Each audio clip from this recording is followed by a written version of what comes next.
Golden Pages Library proudly presents the complete audiobook of Utopia by St. Thomas More.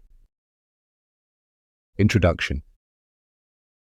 Sir Thomas More, son of Sir John More, a Justice of the King's Bench, was born in 1478 in Milk Street in the City of London.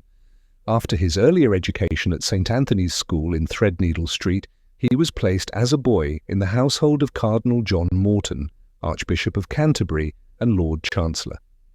It was not unusual for persons of wealth or influence and sons of good families to be so established together in a relation of patron and client. The youth wore his patron's livery and added to his state. The patron used afterwards his wealth or influence in helping his young client forward in the world. Cardinal Morton had been in earlier days that Bishop of Ely, whom Richard III sent to the Tower, was busy afterwards in hostility to Richard and was a chief adviser of Henry VII, who in 1486 made him Archbishop of Canterbury and 9 months afterwards Lord Chancellor. Cardinal Morton, of talk at whose table there are recollections in Utopia, delighted in the quick wit of young Thomas More. He once said, "Whoever shall live to try it shall see this child here waiting at table prove a notable and rare man." At the age of about 19, Thomas More was sent to Canterbury College, Oxford, by his patron, where he learnt Greek of the first men who brought Greek studies from Italy to England, William Grocyn and Thomas Linacre. Linacre, a physician who afterwards took orders, was also the founder of the College of Physicians. In 1499, More left Oxford to study law in London at Lincoln's Inn, and in the next year, Archbishop Morton died. More's earnest character caused him, while studying law, to aim at the subduing of the flesh by wearing a hair shirt, taking a log for a pillow, and whipping himself on Fridays. At the age of 21, he entered Parliament, and soon after he had been called to the bar, he was made Under-Sheriff of London. In 1503, he opposed in the House of Commons Henry VII's proposal for a subsidy on account of the marriage portion of his daughter Margaret, and he opposed with so much energy that the House refused to grant it. One went and told the king that a beardless boy had disappointed all his expectations. During the last years, therefore, of Henry VII, More was under the displeasure of the king and had thoughts of leaving the country. Henry VII died in April 1509, when More's age was a little over 30. In the first years of the reign of Henry VIII, he rose to large practice in the law courts, where it is said he refused to plead in cases which he thought unjust, and took no fees from widows, orphans, or the poor. He would have preferred marrying the second daughter of John Colt of Newhall in Essex, but chose her elder sister that he might not subject her to the discredit of being passed over. In 1513, Thomas More, still Under-Sheriff of London, is said to have written his History of the Life and Death of King Edward V and of the Usurpation of Richard III. The book, which seems to contain the knowledge and opinions of More's patron, Morton, was not printed until 1557, when its writer had been 22 years dead. It was then printed from a manuscript in More's handwriting. In the year 1515, Wolsey, Archbishop of York, was made cardinal by Leo X. Henry VIII made him Lord Chancellor, and from that year until 1523, the king and the cardinal ruled England with absolute authority and called no parliament. In May of the year 1515, Thomas More, not knighted yet, was joined in a commission to the Low Countries with Cuthbert Tunstall and others to confer with the ambassadors of Charles V, then only Archduke of Austria, upon a renewal of alliance. On that embassy More, aged about 37, was absent from England for 6 months, and while at Antwerp he established friendship with Peter Giles, Latinized Egidius, a scholarly and courteous young man who was secretary to the municipality of Antwerp. Cuthbert Tunstall was a rising churchman, chancellor to the Archbishop of Canterbury, who in that year, 1515, was made Archdeacon of Chester, and in May of the next year, 1516, Master of the Rolls. In 1516 he was sent again to the Low Countries, and More then went with him to Brussels, where they were in close companionship with Erasmus. More's Utopia was written in Latin and is in two parts, of which the second, describing the place, Greek text, or nusquama, as he called it sometimes in his letters, nowhere, was probably written towards the close of 1515, the first part, introductory, early in 1516. The book was first printed at Louvain, late in 1516, under the editorship of Erasmus Peter Giles and other of More's friends in Flanders. It was then revised by More and printed by Frobenius at Basel in November 1518. It was reprinted at Paris and Vienna, but was not printed in England during More's lifetime. Its first publication in this country was in the English translation, made in Edward's sixth reign, 55-1, by Ralph Robinson. It was translated with more literary skill by Gilbert Burnet in 1684, soon after he had conducted the defence of his friend Lord William Russell, attended his execution, vindicated his memory, and been spitefully deprived by James II of his lectureship at St. Clement's. Burnet was drawn to the translation of Utopia by the same sense of unreason in high places that caused More to write the book. Burnet's is the translation given in this volume. The name of the book has given an adjective to our language. We call an impracticable scheme utopian. Yet under the veil of a playful fiction, the talk is intensely earnest and abounds in practical suggestion. It is the work of a scholarly and witty Englishman who attacks in his own way the chief political and social evils of his time. Beginning with fact, More tells how he was sent into Flanders with Cuthbert Tunstall, whom the King's Majesty of late, to the great rejoicing of all men, did prefer to the office of Master of the Rolls, how the commissioners of Charles met them at Bruges, and presently returned to Brussels for instructions, and how More then went to Antwerp, where he found a pleasure in the society of Peter Giles, which soothed his desire to see again his wife and children, from whom he had been 4 months away. Then fact slides into fiction with the finding of Raphael Hythloday, whose name, made of 2 Greek words, Greek text, and Greek text means knowing in trifles, a man who had been with Amerigo Vespucci in the 3 last of the voyages to the New World, lately discovered, of which the account had been first printed in 1507, only 9 years before Utopia was written. Designedly fantastic in suggestion of details, Utopia is the work of a scholar who had read Plato's Republic, and had his fancy quickened after reading Plutarch's account of Spartan life under Lycurgus. Beneath the veil of an ideal communism, into which there has been worked some witty extravagance, there lies a noble English argument. Sometimes More puts the case as of France when he means England. Sometimes there is ironical praise of the good faith of Christian kings, saving the book from censure as a political attack on the policy of Henry VIII. Erasmus wrote to a friend in 1517 that he should send for More's Utopia, if he had not read it, and wished to see the true source of all political evils. And to More Erasmus wrote of his book, "A burgomaster of Antwerp is so pleased with it that he knows it all by heart." H.M. Discourses of Raphael Hythloday, of the best state of a commonwealth.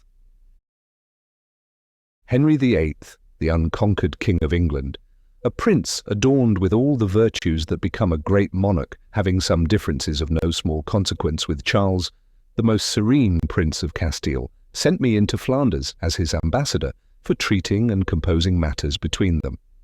I was colleague and companion to that incomparable man, Cuthbert Tunstall, whom the King, with such universal applause, lately made Master of the Rolls, but of whom I will say nothing, not because I fear that the testimony of a friend will be suspected, but rather because his learning and virtues are too great for me to do them justice, and so well known that they need not my commendations, unless I would, according to the proverb, show the sun with a lantern. Those that were appointed by the prince to treat with us met us at Bruges according to agreement. They were all worthy men.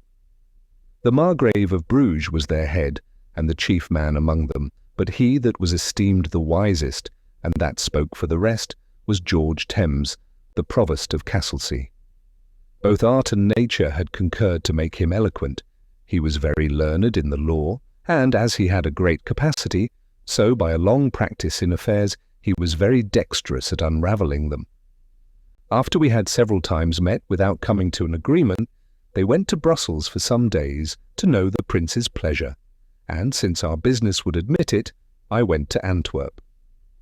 While I was there, among many that visited me, there was one that was more acceptable to me than any other, Peter Giles, born at Antwerp, who is a man of great honour and of a good rank in his town, though less than he deserves. For I do not know if there be anywhere to be found a more learned and a better bred young man, for as he is both a very worthy and a very knowing person, so he is so civil to all men, so particularly kind to his friends, and so full of candour and affection, that there is not perhaps above one or two anywhere to be found that is in all respects so perfect a friend. He is extraordinarily modest, there is no artifice in him, and yet no man has more of a prudent simplicity.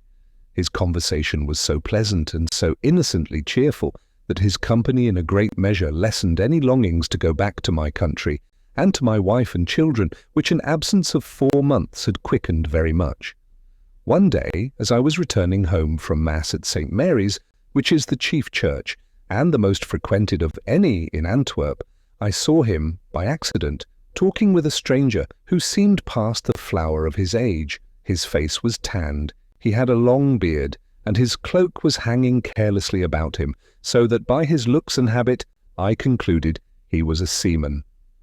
As soon as Peter saw me, he came and saluted me, and as I was returning his civility, he took me aside, and pointing to him with whom he had been discoursing, he said, "Do you see that man? I was just thinking to bring him to you." I answered, "He should have been very welcome on your account." "And on his own too," replied he, "if you knew the man, for there is none alive that can give so copious an account of unknown nations and countries as he can do, which I know you very much desire." "Then," said I did not guess amiss, for at first sight I took him for a seaman. "But you are much mistaken," said he, "for he has not sailed as a seaman, but as a traveller, or rather a philosopher.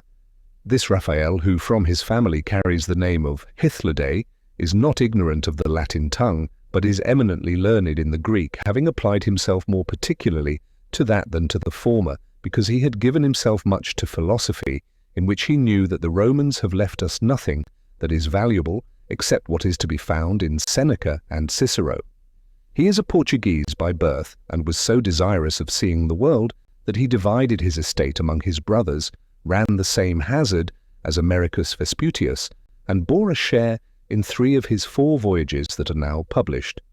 Only he did not return with him in his last, but obtained leave of him, almost by force, that he might be one of those 24 who were left at the farthest place at which they touched in their last. Voyage to New Castile. The leaving him thus did not a little gratify one that was more fond of travelling than of returning home to be buried in his own country. For he used often to say that the way to heaven was the same from all places, and he that had no grave had the heavens still over him. Yet this disposition of mind had cost him dear, if God had not been very gracious to him. For after he, with 5 Castilians, had travelled over many countries, at last, by strange good fortune, he got to Ceylon,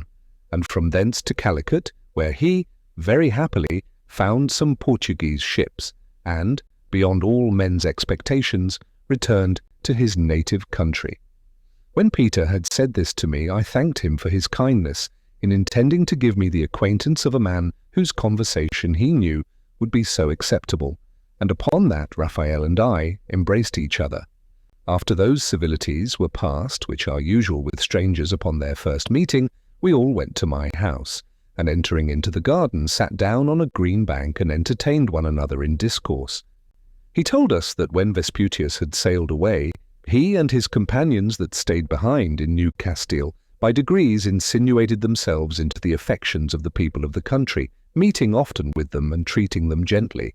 And at last they not only lived among them without danger, but conversed familiarly with them, and got so far into the heart of a prince, whose name and country I have forgot, that he both furnished them plentifully with all things necessary, and also with the conveniences of travelling, both boats when they went by water, and wagons when they trained over land. He sent with them a very faithful guide, who was to introduce and recommend them to such other princes as they had a mind to see, and after many days' journey they came to towns and cities and to commonwealths that were both happily governed and well-peopled. Under the equator, and as far on both sides of it as the sun moves, there lay vast deserts that were parched with the perpetual heat of the sun. The soil was withered, all things looked dismally, and all places were either quite uninhabited or abounded with wild beasts and serpents, and some few men that were neither less wild nor less cruel than the beasts themselves. But, as they went farther, a new scene opened. All things grew milder, the air less burning, the soil more verdant, and even the beasts were less wild, and, at last, there were nations, towns, and cities that had not only mutual commerce among themselves and with their neighbours, but traded, both by sea and land, to very remote countries. There they found the conveniencies of seeing many countries on all hands, for no ship went any voyage into which he and his companions were not very welcome. The first vessels that they saw were flat-bottomed, their sails were made of reeds and wicker, woven close together, only some were of leather. But afterwards they found ships made with round keels and canvas sails, and in all respects like our ships, and the seamen understood both astronomy and navigation. He got wonderfully into their favour by showing them the use of the needle, of which till then they were utterly ignorant. They sailed before with great caution, and only in summer-time, but now they count all seasons alike, trusting wholly to the lodestone, in which they are, perhaps, more secure than safe,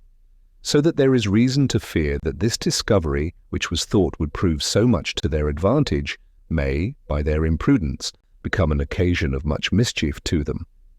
But it were too long to dwell on all that he told us he had observed in every place. It would be too great a digression from our present purpose. Whatever is necessary to be told concerning those wise and prudent institutions which he observed among civilized nations may perhaps be related by us on a more proper occasion. We asked him many questions concerning all these things, to which he answered very willingly. We made no inquiries after monsters, than which nothing is more common, for everywhere one may hear of ravenous dogs and wolves and cruel men-eaters, but it is not so easy to find states that are well and wisely governed. As he told us of many things that were amiss in those new discovered countries, so he reckoned up not a few things, from which patterns might be taken for correcting the errors of these nations among whom we live, of which an account may be given, as I have already promised, at some other time. For at present I intend only to relate those particulars that he told us, of the manners and laws of the Utopians.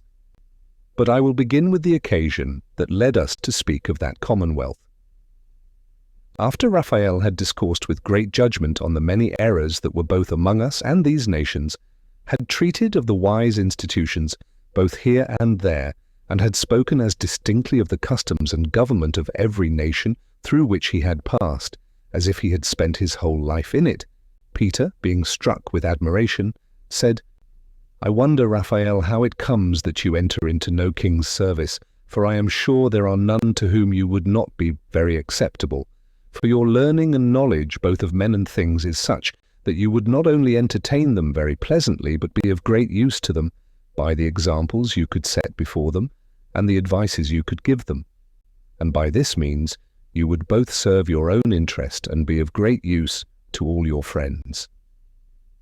"As for my friends," answered he, "I need not be much concerned, having already done for them all that was incumbent on me. For when I was not only in good health but fresh and young, I distributed that among my kindred and friends which other people do not part with till they are old and sick, when they then unwillingly give that which they can enjoy no longer themselves. I think my friends ought to rest contented with this, and not to expect that for their sakes I should enslave myself to any king whatsoever." "Soft and fair," said Peter, "I do not mean that you should be a slave to any king, but only that you should assist them and be useful to them." "The change of the word," said he, does not alter the matter. But term it as you will, replied Peter, I do not see any other way in which you can be so useful, both in private to your friends and to the public, and by which you can make your own condition happier. Happier? Answered Raphael. Is that to be compassed in a way so abhorrent to my genius? Now I live as I will, to which I believe few courtiers can pretend. And there are so many that court the favour of great men, that there will be no great loss if they are not troubled either with me or with others of my temper. Upon this, said I perceive, Raphael, that you neither desire wealth nor greatness, and indeed I value and admire such a man much more than I do any of the great men in the world. Yet I think you would do what would well become so generous and philosophical a soul as yours is, if you would apply your time and thoughts to public affairs, even though you may happen to find it a little uneasy to yourself, and this you can never do with so much advantage as by being taken into the council of some great prince, and putting him on noble and worthy actions, which I know you would do if you were in such a post, for the springs both of good and evil flow from the prince over a whole nation, as from a lasting fountain. So much learning as you have, even without practice in affairs, or so great a practice as you have had, without any other learning, would render you a very fit counsellor to any king whatsoever. You are doubly mistaken, said he, Mr. Moore, both in your opinion of me and in the judgment you make of things, for as I have not that capacity that you fancy I have, so if I had it, the public would not be one jot the better when I had sacrificed my quiet to it. For most princes apply themselves more to affairs of war than to the useful arts of peace, and in these I neither have any knowledge, nor do I much desire it. They are generally more set on acquiring new kingdoms, right or wrong, than on governing well those they possess. And among the ministers of princes there are none that are not so wise as to need no assistance, or at least that do not think themselves so wise that they imagine they need none. And if they court any, it is only those for whom the prince has much personal favour, whom by their fawning and flatteries they endeavour to fix to their own interests.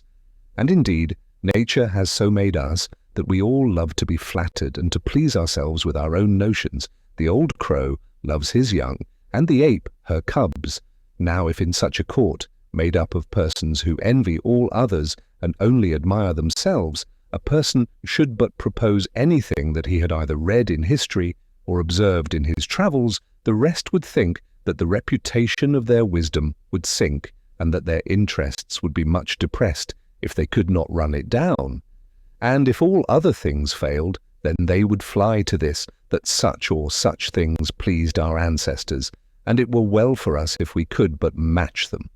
They would set up their rest on such an answer, as a sufficient confutation of all that could be said, as if it were a great misfortune that any should be found wiser than his ancestors.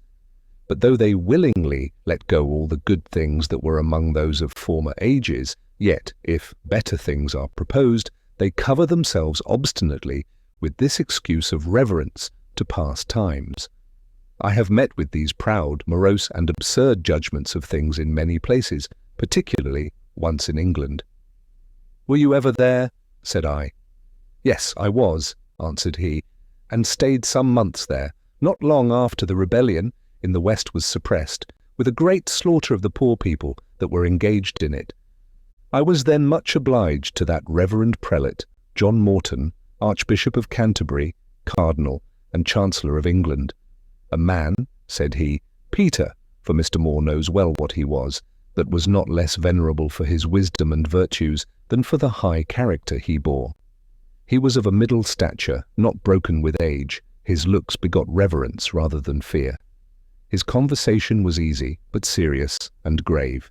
He sometimes took pleasure to try the force of those that came as suitors to him upon business by speaking sharply, though decently, to them,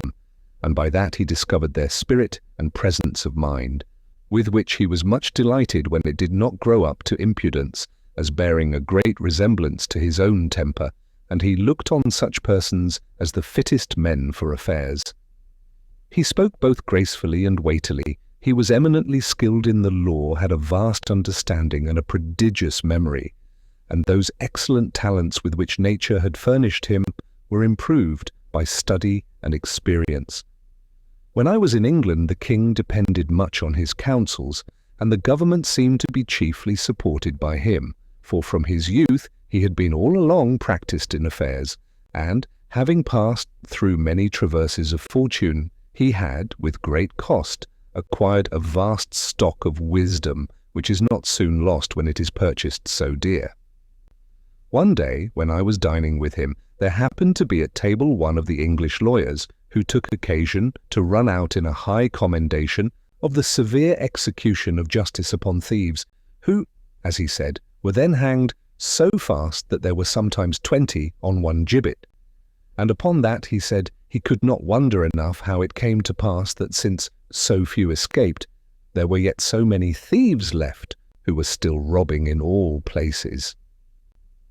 Upon this I, who took the boldness to speak freely before the cardinal, said there was no reason to wonder at the matter, since this way of punishing thieves was neither just in itself nor good for the public. For, as the severity was too great, so the remedy was not effectual,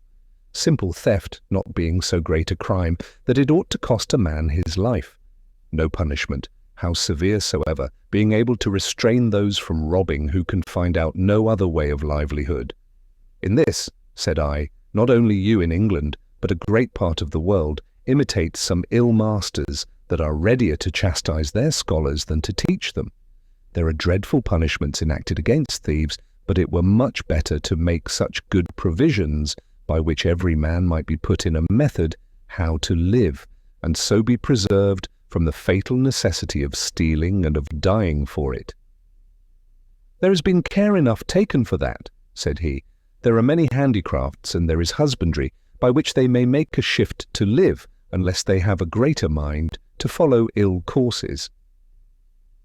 That will not serve your turn, said I, for many lose their limbs in civil or foreign wars, as lately in the Cornish rebellion, and some time ago in your wars with France, who, being thus mutilated in the service of their king and country, can no more follow their old trades, and are too old to learn new ones. But since wars are only accidental things and have intervals, let us consider those things that fall out every day. There is a great number of noblemen among you that are themselves as idle as drones, that subsist on other men's labour, on the labour of their tenants, whom, to raise their revenues, they pare to the quick. This, indeed, is the only instance of their frugality, for in all other things they are prodigal, even to the beggaring of themselves. But, besides this, they carry about with them a great number of idle fellows who never learned any art by which they may gain their living, and these, as soon as either their lord dies or they themselves fall sick, are turned out of doors. For your lords are readier to feed idle people than to take care of the sick. And often the heir is not able to keep together so great a family as his predecessor did. Now when the stomachs of those that are thus turned out of doors grow keen, they rob no less keenly. And what else can they do? For when, by wandering about, they have worn out both their health and their clothes, and are tattered, and look ghastly, men of quality will not entertain them, and poor men dare not do it, knowing that one who has been bred up in idleness and pleasure, and who was used to walk about with his sword and buckler, despising all the neighbourhood, with an insolent scorn as far below him, is not fit for the spade and mattock. Nor will he serve a poor man for so small a hire, and in so low a diet as he can afford to give him. To this he answered, this sort of men ought to be particularly cherished, for in them consists the force of the armies for which we have occasion, since their birth inspires them with a nobler sense of honour than is to be found among tradesmen or ploughmen.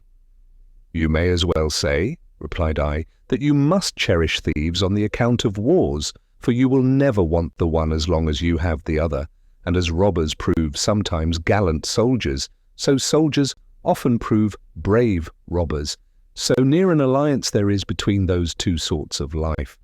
But this bad custom, so common among you, of keeping many servants, is not peculiar to this nation. In France there is yet a more pestiferous sort of people, for the whole country is full of soldiers, still kept up in time of peace, if such a state of a nation can be called a peace. and these are kept in pay upon the same account that you plead for those idle retainers about noblemen, this being a maxim of those pretended statesmen, that it is necessary for the public safety to have a good body of veteran soldiers ever in readiness. They think raw men are not to be depended on, and they sometimes seek occasions for making war, that they may train up their soldiers in the art of cutting throats, or, as Sallust observed, for keeping their hands in use, that they may not grow dull by too long an intermission. But France has learned to its cost how dangerous it is to feed such beasts. The fate of the Romans, Carthaginians, and Syrians, and many other nations and cities, which were both overturned and quite ruined by those standing armies, should make others wiser. And the folly of this maxim of the French appears plainly even from this, that their trained soldiers often find your raw men prove too hard for them, of which I will not say much, lest you may think I flatter the English. Every day's experience shows that the mechanics in the towns or the clowns in the country are not afraid of fighting with those idle gentlemen, if they are not disabled by some misfortune in their body or dispirited by extreme want, so that you need not fear that those well-shaped and strong men, for it is only such that noblemen love to keep about them till they spoil them, who now grow feeble with ease and are softened with their effeminate manner of life, would be less fit for action if they were well-bred and well-employed. And it seems very unreasonable that, for the prospect of a war, which you need never have but when you please, you should maintain so many idle men, as will always disturb you in time of peace, which is ever to be more considered than war. But I do not think that this necessity of stealing arises only from hence. There is another cause of it, more peculiar to England. "What is that?" said the cardinal. "The increase of pasture," said I, "by which your sheep, which are naturally mild and easily kept in order, may be said now to devour men and unpeople, not only villages, but towns. For wherever it is found that the sheep of any soil yield a softer and richer wool than ordinary, there the nobility and gentry, and even those holy men, the dobots, not contented with the old rents which their farms yielded, nor thinking it enough that they, living at their ease, do no good to the public, resolve to do it hurt instead of good. They stop the course of agriculture, destroying houses and towns, reserving only the churches, and enclose grounds that they may lodge their sheep in them. As if forests and parks had swallowed up too little of the land, those worthy countrymen turn the best inhabited places into solitudes. For when an insatiable wretch, who is a plague to his country, resolves to enclose many thousand acres of ground, the owners, as well as tenants, are turned out of their possessions by trick, or by main force, or being wearied out by ill usage, they are forced to sell them, by which means those miserable people, both men and women, married and unmarried, old and young, with their poor but numerous families, since country business requires many hands, are all forced to change their seats, not knowing whither to go, and they must sell, almost for nothing, their household stuff, which could not bring them much money, even though they might stay for a buyer. When that little money is at an end, for it will be soon spent, what is left for them to do but either to steal, and so to be hanged, God knows how justly, or to go about and beg? And if they do this, they are put in prison as idle vagabonds, while they would willingly work, but can find none that will hire them. For there is no more occasion for country labour to which they have been bred, when there is no arable ground left. One shepherd can look after a flock which will stock an extent of ground that would require many hands if it were to be ploughed and reaped. This likewise in many places raises the price of corn. The price of wool is also so risen that the poor people, who were wont to make cloth, are no more able to buy it, and this likewise makes many of them idle, for since the increase of pasture,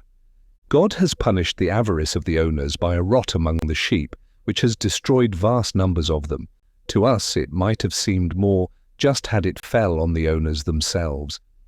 But suppose the sheep should increase ever so much, their price is not likely to fall, since though they cannot be called a monopoly, because they are not engrossed by one person, yet they are in so few hands.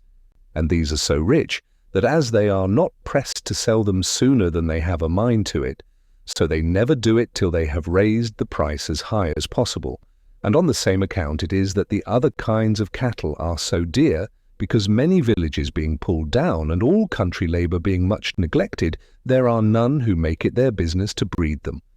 The rich do not breed cattle as they do sheep, but buy them lean and at low prices, and after they have fattened them on their grounds, sell them again at high rates. And I do not think that all the inconveniences this will produce are yet observed, for, as they sell the cattle dear, so if they are consumed faster than the breeding countries from which they are brought can afford them, then the stock must decrease, and this must needs end in great scarcity. And by these means, this your island, which seemed as to this particular the happiest in the world, will suffer much by the cursed avarice of a few persons. Besides this, the rising of corn makes all people lessen their families as much as they can. And what can those who are dismissed by them do, but either beg or rob?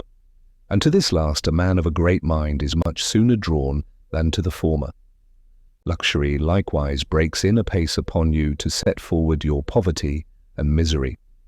There is an excessive vanity in apparel, and great cost in diet, and that not only in noblemen's families, but even among tradesmen, among the farmers themselves, and among all ranks of persons.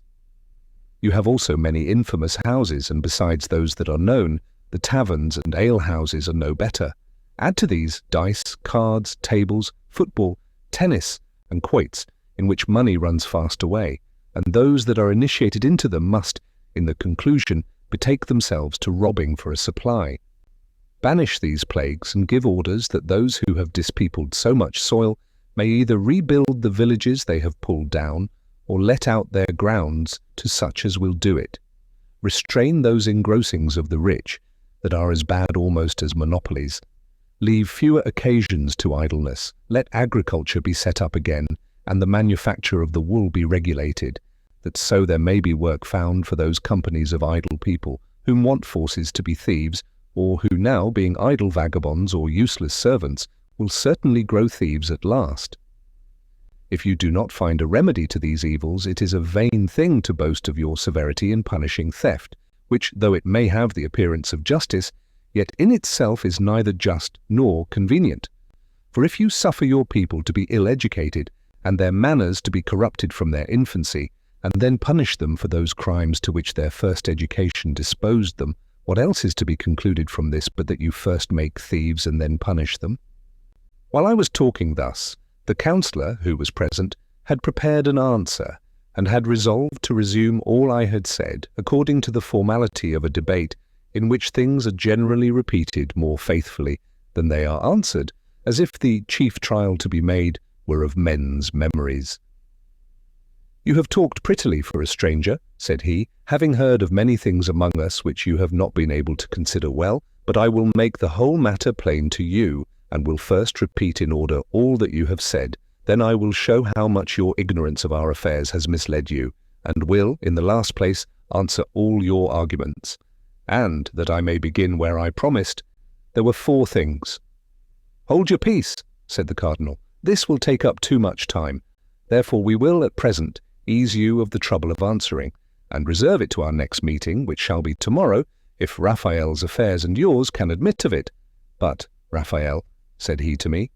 I would gladly know upon what reason it is that you think theft ought not to be punished by death. Would you give way to it? Or do you propose any other punishment that will be more useful to the public? For since death does not restrain theft, if men thought their lives would be safe,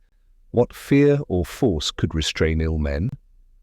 On the contrary, they would look on the mitigation of the punishment as an invitation to commit more crimes.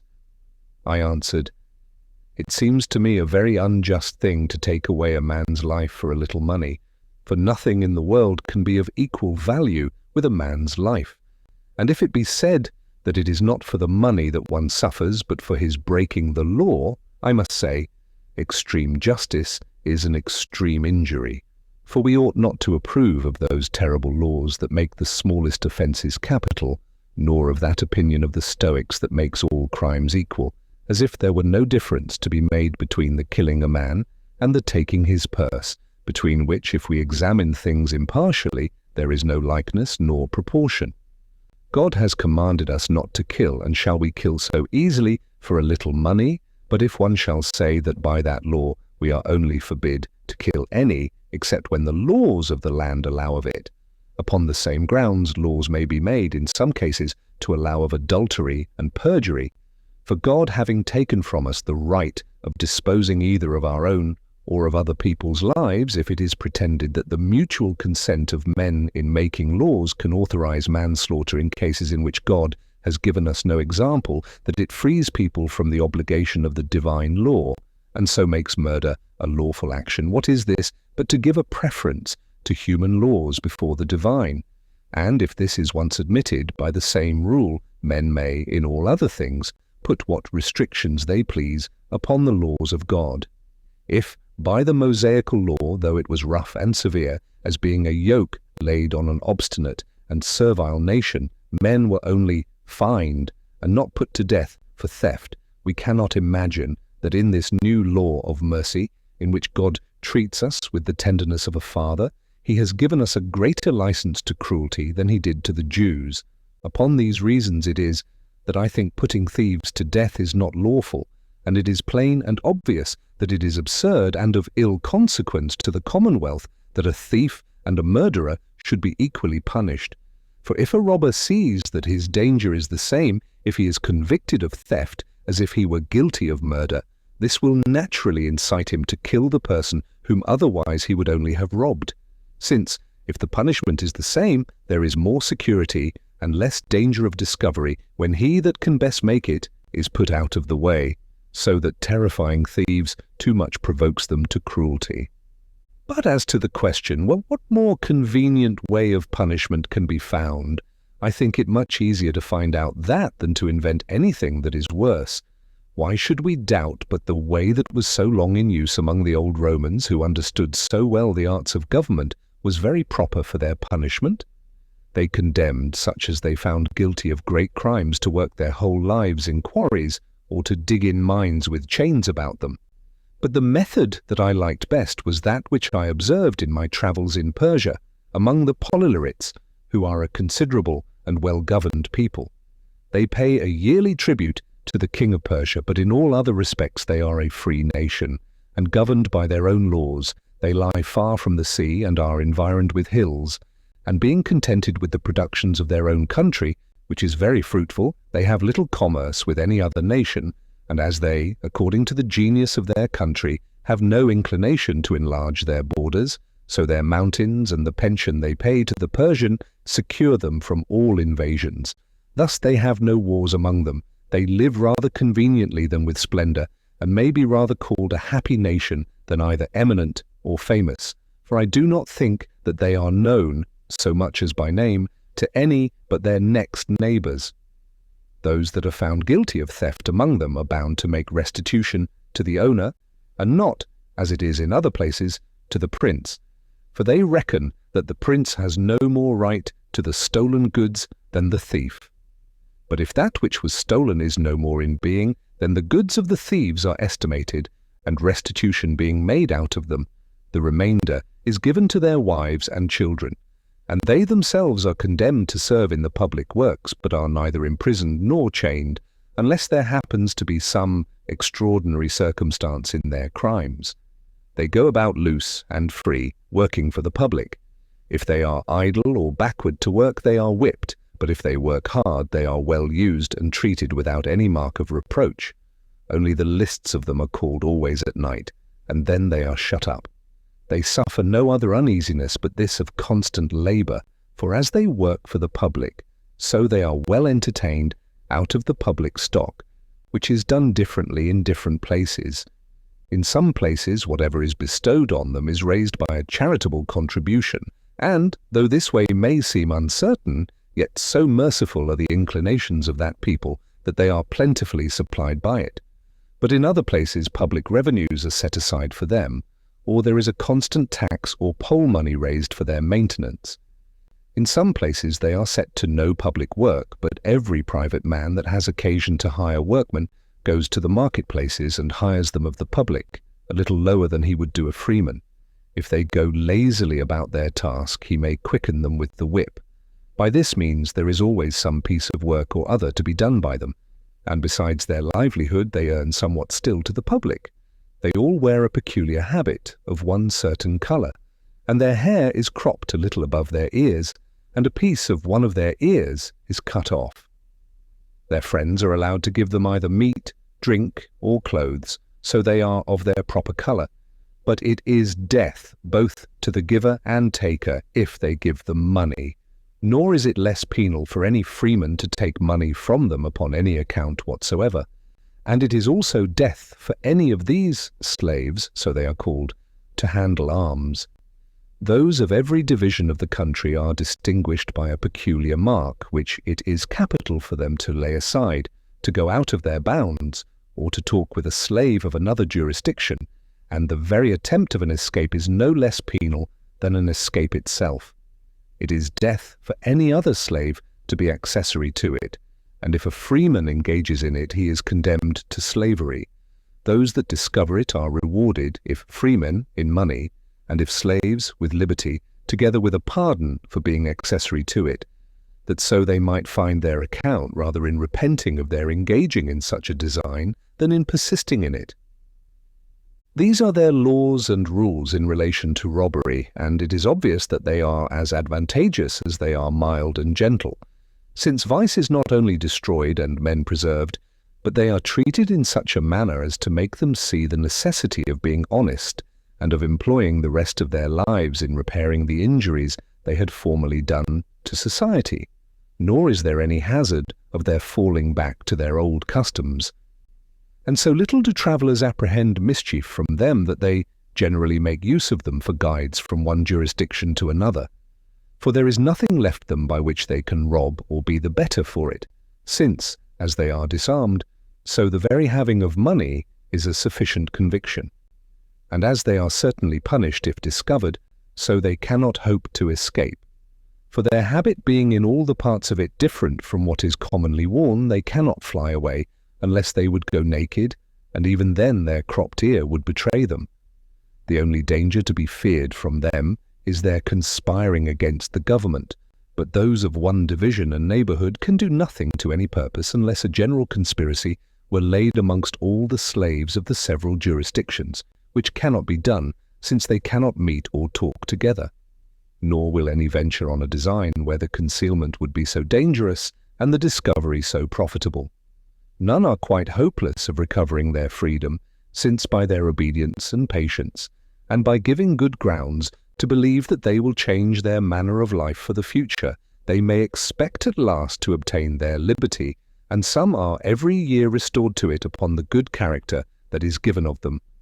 When I had related all this, I added that I did not see why such a method might not be followed with more advantage than could ever be expected from that severe justice which the counsellor magnified so much. To this he answered, that it could never take place in England without endangering the whole nation.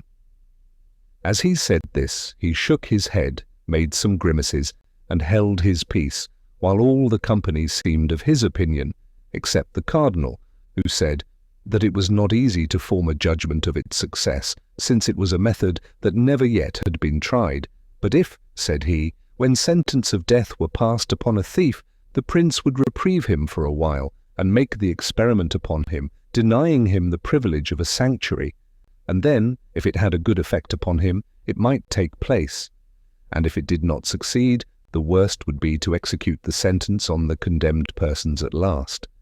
And I do not see, added he, why it would be either unjust, inconvenient, or at all dangerous to admit of such a delay. In my opinion, the vagabonds ought to be treated in the same manner, against whom, though we have made many laws, yet we have not been able to gain our end.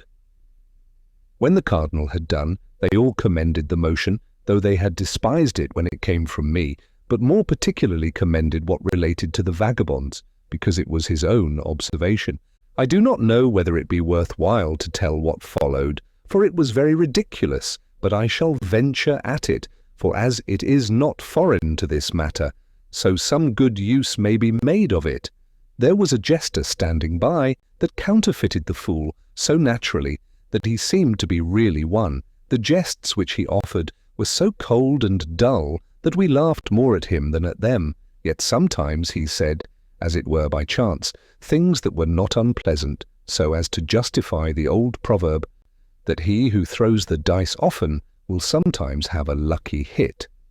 When one of the company had said that I had taken care of the thieves, and the cardinal had taken care of the vagabonds, so that there remained nothing but that some public provision might be made for the poor whom sickness or old age had disabled from labour. "Leave that to me," said the fool, "and I shall take care of them, for there is no sort of people whose sight I abhor more, having been so often vexed with them and with their sad complaints. But as dolefully soever as they have told their tale, they could never prevail so far as to draw 1 penny from me, for either I had no mind to give them anything, or when I had a mind to do it, I had nothing to give them. And they now know me so well that they will not lose their labour, but let me pass without giving me any trouble, because they hope for nothing, no more, in faith, than if I were a priest. But I would have a law made for sending all these beggars to monasteries, the men to the Benedictines, to be made lay brothers, and the women to be nuns." The cardinal smiled and approved of it in jest, but the rest liked it in earnest. There was a divine present, who, though he was a grave, morose man, yet he was so pleased with this reflection that was made on the priests and the monks that he began to play with the fool, and said to him, "This will not deliver you from all beggars, except you take care of us friars." "That is done already," answered the fool, "for the cardinal has provided for you by what he proposed for restraining vagabonds and setting them to work, for I know no vagabonds like you." This was well entertained by the whole company, who, looking at the cardinal, perceived that he was not ill pleased at it. Only the friar himself was vexed, as may be easily imagined, and fell into such a passion that he could not forbear railing at the fool and calling him knave, slanderer, backbiter, and son of perdition, and then cited some dreadful threatenings out of the Scriptures against him. Now the jester thought he was in his element, and laid about him freely. "Good friar," said he, "be not angry, for it is written, in patience possess your soul." The friar answered, for I shall give you his own words, "I am not angry, you hangman. At least I do not sin in it, for the psalmist says, 'Be ye angry, and sin not.'" Upon this the cardinal admonished him gently, and wished him to govern his passions. "No, my lord," said he, "I speak not but from a good zeal which I ought to have, for holy men have had a good zeal, as it is said, 'The zeal of thy house hath eaten me up.' And we sing in our church that those who mocked Elisha as he went up to the house of God felt the effects of his zeal, which that mocker, that rogue, that scoundrel will perhaps feel." "You do this perhaps with a good intention," said the cardinal, "but in my opinion it were wiser in you, and perhaps better for you, not to engage in so ridiculous a contest with a fool." "No, my lord," answered he, "that were not wisely done. For Solomon, the wisest of men, said, 'Answer a fool according to his folly, which I now do, and show him the ditch into which he will fall, if he is not aware of it.' For if the many mockers of Elisha, who was but one bald man, felt the effect of his zeal, what will become of the mocker of so many friars, among whom there are so many bald men? We have likewise a bull, by which all that jeer us are excommunicated." When the cardinal saw that there was no end of this matter, he made a sign to the fool to withdraw, turned the discourse another way, and soon after rose from the table, and, dismissing us, went to hear causes. Thus, Mr. Moore, I have run out into a tedious story, of the length of which I had been ashamed, if, as you earnestly begged it of me, I had not observed you to hearken to it as if you had no mind to lose any part of it. I might have contracted it, but I resolved to give it you at large, that you might observe how those that despised what I had proposed no sooner perceived that the cardinal did not dislike it, but presently approved of it, fawned so on him and flattered him to such a degree that they in good earnest applauded those things that he only liked in jest. And from hence you may gather how little courtiers would value either me or my counsels. To this I answered, "You have done me a great kindness in this relation. For as everything has been related by you both wisely and pleasantly, so you have made me imagine that I was in my own country and grown young again by recalling that good cardinal to my thoughts, in whose family I was bred from my childhood. And though you are, upon other accounts, very dear to me, yet you are the dearer because you honor his memory so much. But after all this I cannot change my opinion, for I still think that if you could overcome that aversion which you have to the courts of princes, you might, by the advice which it is in your power to give, do a great deal of good to mankind, and this is the chief design that every good man ought to propose to himself in living. For your friend Plato thinks that nations will be happy when either philosophers become kings or kings become philosophers. It is no wonder if we are so far from that happiness, while philosophers will not think it their duty to assist kings with their counsels. They are not so base-minded, said he, but that they would willingly do it. Many of them have already done it by their books, if those that are in power would but hearken to their good advice. But Plato judged right, that except kings themselves became philosophers, they who from their childhood are corrupted with false notions would never fall in entirely with the counsels of philosophers, and this he himself found to be true in the person of Dionysius. Do not you think that if I were about any king, proposing good laws to him, and endeavouring to root out all the cursed seeds of evil that I found in him, I should either be turned out of his court, or at least be laughed at for my pains? For instance, what could I signify if I were about the King of France, and were called into his cabinet council, where several wise men in his hearing were proposing many expedients, as by what arts and practices Milan may be kept, and Naples, that has so often slipped out of their hands, recovered, how the Venetians, and after them the rest of Italy, may be subdued, and then how Flanders, Brabant, and all Burgundy, and some other kingdoms, which he has swallowed already, in his designs may be added to his empire. One proposes a league with the Venetians, to be kept as long as he finds his account in it, and that he ought to communicate counsels with them, and give them some share of the spoil till his success makes him need or fear them less, and then it will be easily taken out of their hands. Another proposes the hiring the Germans and the securing the Switzers by pensions. Another proposes the gaining the emperor by money, which is omnipotent with him. Another proposes a peace with the King of Aragon, and, in order to cement it, the yielding up the King of Navarre's pretensions. Another thinks that the Prince of Castile is to be wrought on by the hope of an alliance, and that some of his courtiers are to be gained to the French faction by pensions. The hardest point of all is what to do with England. A treaty of peace is to be set on foot, and if their alliance is not to be depended on, yet it is to be made as firm as possible, and they are to be called friends, but suspected as enemies. Therefore the Scots are to be kept in readiness to be let loose upon England on every occasion, and some banished nobleman is to be supported underhand, for by the league it cannot be done avowedly, who has a pretension to the crown, by which means that suspected prince may be kept in awe. Now when things are in so great a fermentation, and so many gallant men are joining counsels how to carry on the war, if so mean a man as I should stand up and wish them to change all their counsels, to let Italy alone and stay at home, since the kingdom of France was indeed greater than could be well governed by one man, that therefore he ought not to think of adding others to it. And if, after this, I should propose to them the resolutions of the Icorians, a people that lie on the southeast of Utopia, who long ago engaged in war in order to add to the dominions of their prince another kingdom, to which he had some pretensions by an ancient alliance. This they conquered, but found that the trouble of keeping it was equal to that by which it was gained, that the conquered people were always either in rebellion or exposed to foreign invasions, while they were obliged to be incessantly at war, either for or against them, and consequently could never disband their army.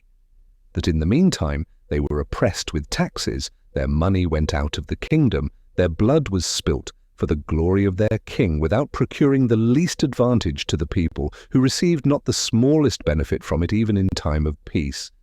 and that their manners being corrupted by a long war, robbery and murders everywhere abounded, and their laws fell into contempt, while their king, distracted with the care of 2 kingdoms, was the less able to apply his mind to the interest of either. When they saw this, and that there would be no end to these evils, they by joint councils made an humble address to their king, desiring him to choose which of the 2 kingdoms he had the greatest mind to keep, since he could not hold both, for they were too great a people to be governed by a divided king, since no man would willingly have a groom that should be in common between him and another. Upon which the good prince was forced to quit his new kingdom to one of his friends, who was not long after dethroned, and to be contented with his old one. To this I would add that after all those warlike attempts, the vast confusions, and the consumption both of treasure and of people that must follow them, perhaps upon some misfortune they might be forced to throw up all at last. Therefore it seemed much more eligible that the king should improve his ancient kingdom all he could, and make it flourish as much as possible, that he should love his people, and be beloved of them,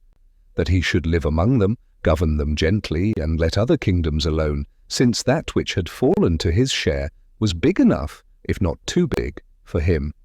Pray, how do you think would such a speech as this be heard? I confess, said I think not very well. But what, said he, if I should sort with another kind of ministers, whose chief contrivances and consultations were by what art the prince's treasures might be increased? Where one proposes raising the value of specie when the king's debts are large, and lowering it when his revenues were to come in, that so he might both pay much with a little, and in a little receive a great deal. Another proposes a pretence of a war, that money might be raised in order to carry it on, and that a peace be concluded as soon as that was done. And this with such appearances of religion as might work on the people, and make them impute it to the piety of their prince, and to his tenderness for the lives of his subjects. A third offers some old musty laws that have been antiquated by a long disuse, and which, as they had been forgotten by all the subjects, so they had also been broken by them, and proposes the levying the penalties of these laws, that as it would bring in a vast treasure, so there might be a very good pretence for it, since it would look like the executing a law and the doing of justice. A fourth proposes the prohibiting of many things under severe penalties, especially such as were against the interest of the people, and then the dispensing with these prohibitions upon great compositions to those who might find their advantage in breaking them. This would serve 2 ends, both of them acceptable to many, for as those whose avarice led them to transgress would be severely fined, so the selling licenses dear would look as if a prince were tender of his people, and would not easily, or at low rates, dispense with anything that might be against the public good.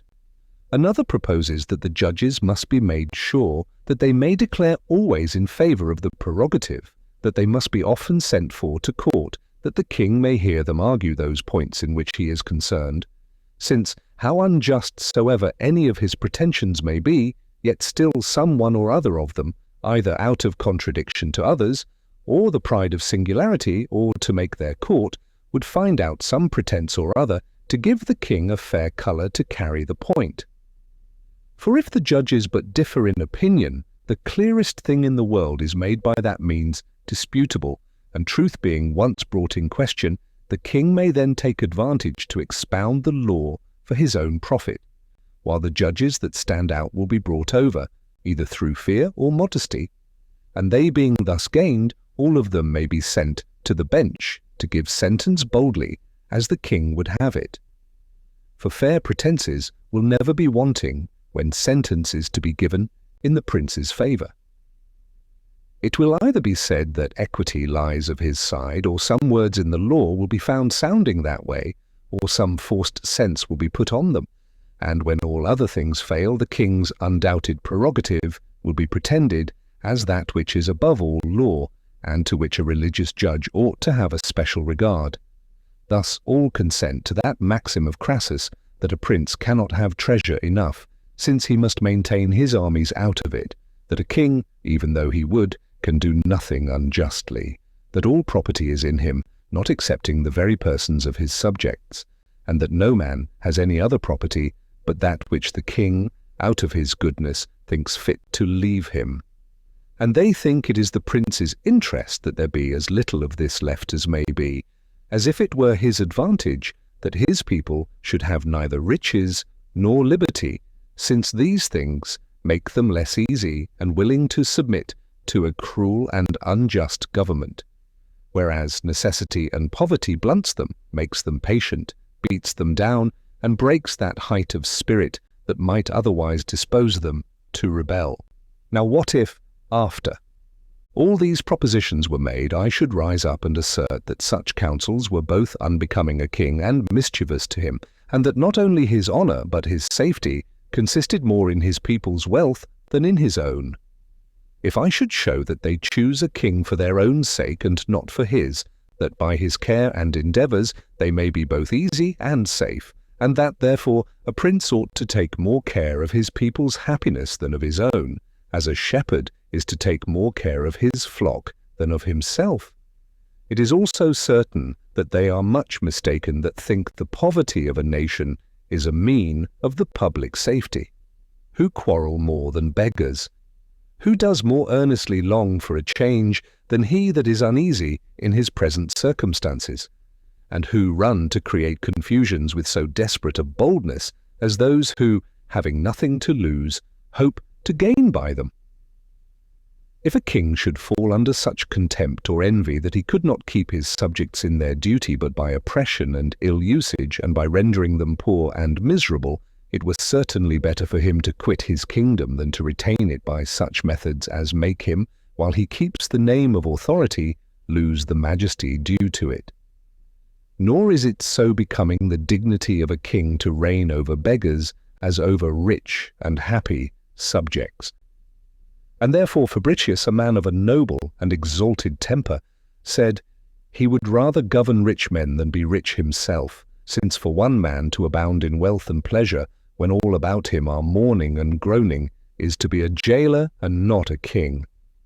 He is an unskilful physician that cannot cure one disease without casting his patient into another.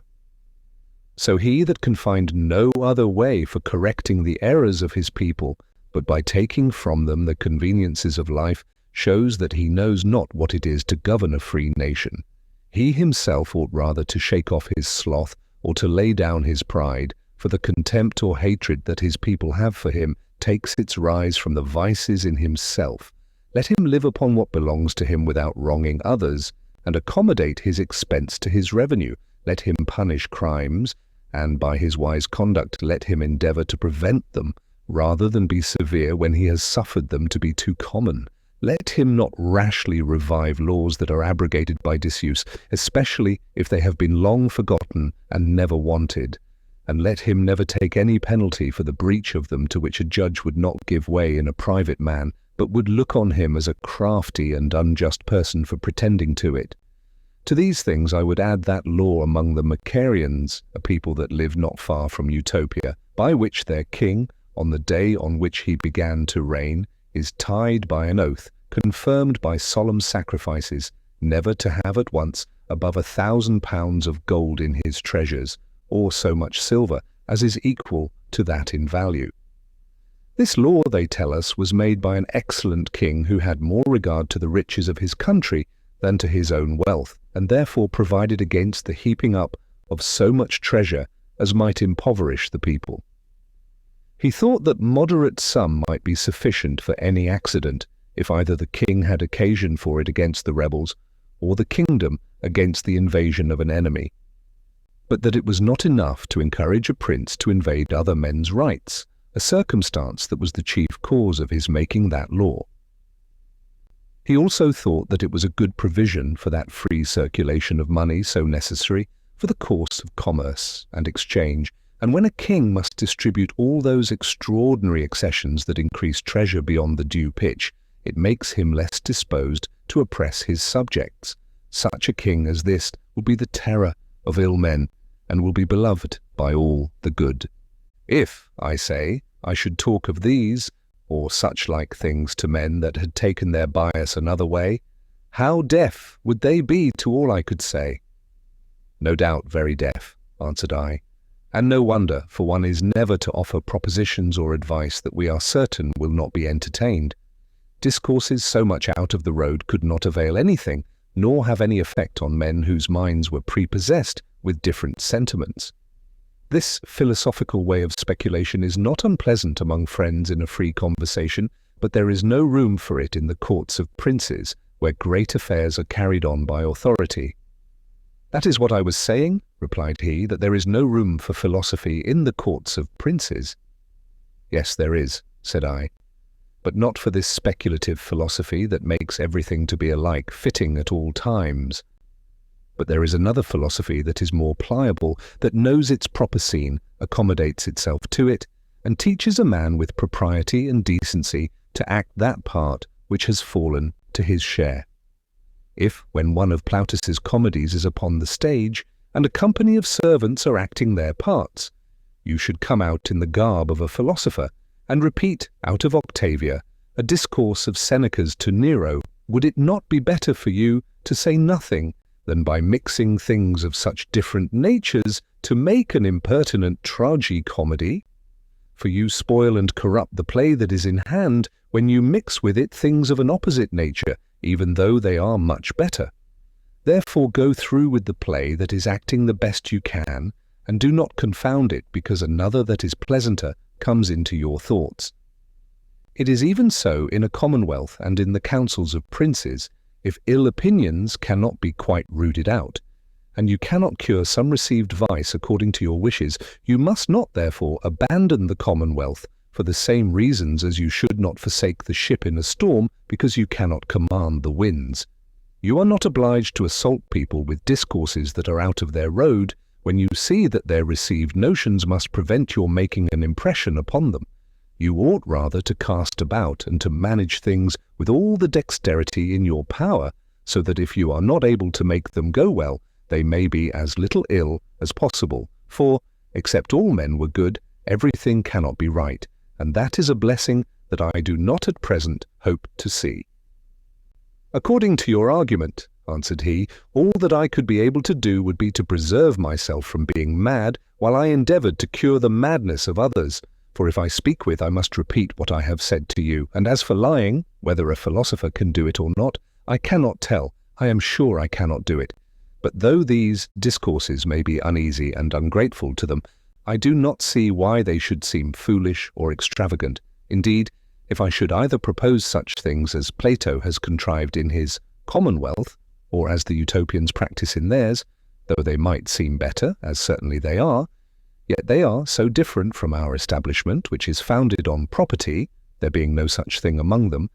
that I could not expect that it would have any effect on them. But such discourses as mine, which only call past evils to mind and give warning of what may follow, leave nothing in them that is so absurd that they may not be used at any time, for they can only be unpleasant to those who are resolved to run headlong the contrary way. And if we must let alone everything as absurd or extravagant, which, by reason of the wicked lives of many, may seem uncouth, we must, even among Christians, give over pressing the greatest part of those things that Christ hath taught us, though he has commanded us not to conceal them, but to proclaim on the housetops that which he taught in secret. The greatest parts of his precepts are more opposite to the lives of the men of this age than any part of my discourse has been, but the preachers seem to have learned that craft to which you advise me, for they, observing that the world would not willingly suit their lives to the rules that Christ has given, have fitted his doctrine, as if it had been a leaden rule, to their lives, that so some way or other they might agree with one another. But I see no other effect of this compliance, except it be that men become more secure in their wickedness by it, and this is all the success that I can have in a court, for I must always differ from the rest, and then I shall signify nothing. Or if I agree with them, I shall then only help forward their madness. I do not comprehend what you mean by your casting about, or by the bending and handling things so dexterously, that if they go not well, they may go as little ill as may be. For in courts they will not bear with a man's holding his peace, or conniving at what others do. A man must barefacedly approve of the worst counsels, and consent to the blackest designs, so that he would pass for a spy, or possibly for a traitor, that did but coldly approve of such wicked practices, and therefore, when a man is engaged in such a society, he will be so far from being able to mend matters by his casting about, as you call it, that he will find no occasions of doing any good. The ill company will sooner corrupt him than be the better for him. Or if, notwithstanding all their ill company, he still remains steady and innocent, yet their follies and knavery will be imputed to him, and, by mixing counsels with them, he must bear his share of all the blame that belongs wholly to others. It was no ill simile by which Plato set forth the unreasonableness of a philosopher's meddling with government. If a man, says he, I were to see a great company run out every day into the rain and take delight in being wet, if he knew that it would be to no purpose for him to go and persuade them to return to their houses in order to avoid the storm, and that all that could be expected by his going to speak to them would be that he himself should be as wet as they, it would be best for him to keep within doors, and since he had not influence enough to correct other people's folly, to take care to preserve himself. Though to speak plainly my real sentiments, I must freely own that as long as there is any property, and while money is the standard of all other things, I cannot think that a nation can be governed either justly or happily, not justly, because the best things will fall to the share of the worst men, nor happily, because all things will be divided among a few, and even these are not in all respects happy, the rest being left to be absolutely miserable. Therefore, when I reflect on the wise and good constitution of the Utopians, among whom all things are so well governed and with so few laws, where virtue hath its due reward, and yet there is such an equality that every man lives in plenty, when I compare with them so many other nations that are still making new laws and yet can never bring their constitution to a right regulation, where, notwithstanding every one has his property, yet all the laws that they can invent have not the power either to obtain or preserve it, or even to enable men certainly to distinguish what is their own from what is another's, of which the many lawsuits that every day break out and are eternally depending give too plain a demonstration. When I say I balance all these things in my thoughts, I grow more favourable to Plato, and do not wonder that he resolved not to make any laws for such as would not submit to a community of all things, for so wise a man could not but foresee that the setting all upon a level was the only way to make a nation happy,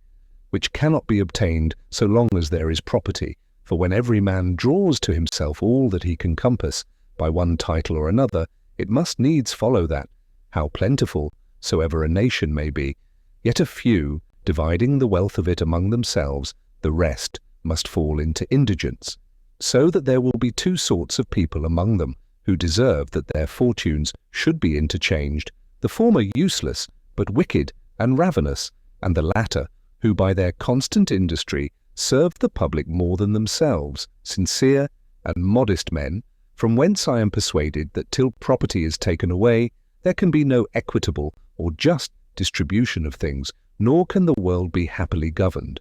For as long as that is maintained, the greatest and the far best part of mankind will be still oppressed with a load of cares and anxieties.